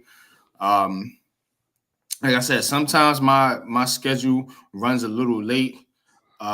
So if I do not do it, I'll try to throw something out there. Because the season is upon us. It is preseason. So we are going to start ramping up the NBA content here on the network. So definitely be on the lookout for that. I still have another Nets player that I want to preview. That's going to be Jalen Wilson. So I'm going to get that out there before the season starts. And, of course, Saturday, I'll be on with the Big Blue Crew. Sunday, I'll be on with the Big Blue Crew. Sunday morning, Jags, Bears. That's going to be the Sunday morning London game. I will be on the call for that. Wake up with NYG 22. You know what I'm saying? I've been on these early morning games, and they've been pretty fun. So definitely tap in. When you wake up Sunday, you'll hear me on the call with the Jaguars, and the Bears get to watch Trevor Lawrence and Mr. Caleb Williams, two former number one picks at quarterback. So that's going to be pretty fun. Then we'll do Giants conversation right after that if we have time. But if not, I'm sure we'll be previewing the game throughout this week on Big Pat Sports Talk, G Nation Inside Sports, my channel, as well as Man-Cave, as well as Miz, and the other members of the Big Blue Crew will always give you your Giants content. So if I can't do it, just follow the Big Blue Crew Sports Network. Somebody will be on here previewing the Giants game. And right back here, again, next week, Heart of the City, be there, be square. You already know what it is. Please hit that like button. Please hit that subscribe button. And please hit the notification bell so you know when we dropping all new content. Me here on Unpopular Opinion Sports. Of course, you got S-God, the Man-Cave, and you got Miz in the Midday. So definitely go subscribe to all those brothers and go subscribe to the Big Blue Crew Sports Network. But that being said, man, look, go Liberty for one. We want to see this championship come home. Number 2, Giants. Do what I told you. Do what I tell you. Go beat the Bengals. Stop playing. Give the fans something. You know what I'm saying? Give us a direction. Show us some progress, some promise. Jets, look, I don't know what to tell y'all. To be honest with you, I really don't know. You screwed this one up, man. You screwed it up. Honestly, if I was a Jets, the best thing you could do is just get rid of all of them. Rodgers, Douglas, Saleh, Hackett, whoever else. I'm keeping Breece Hall and Garrett Wilson and players on defense. Everybody else can go. You know what I'm saying? So that's where I'm at with the Jets. Shout out to the Knicks and Nets. We'll get into basketball more on Friday, and Yankees Mets Subway Series. Let's go, man. Let's go, man. But that being said, we're gonna get on up out of here, man. And until next time, shout out to Bart Scott. Wait.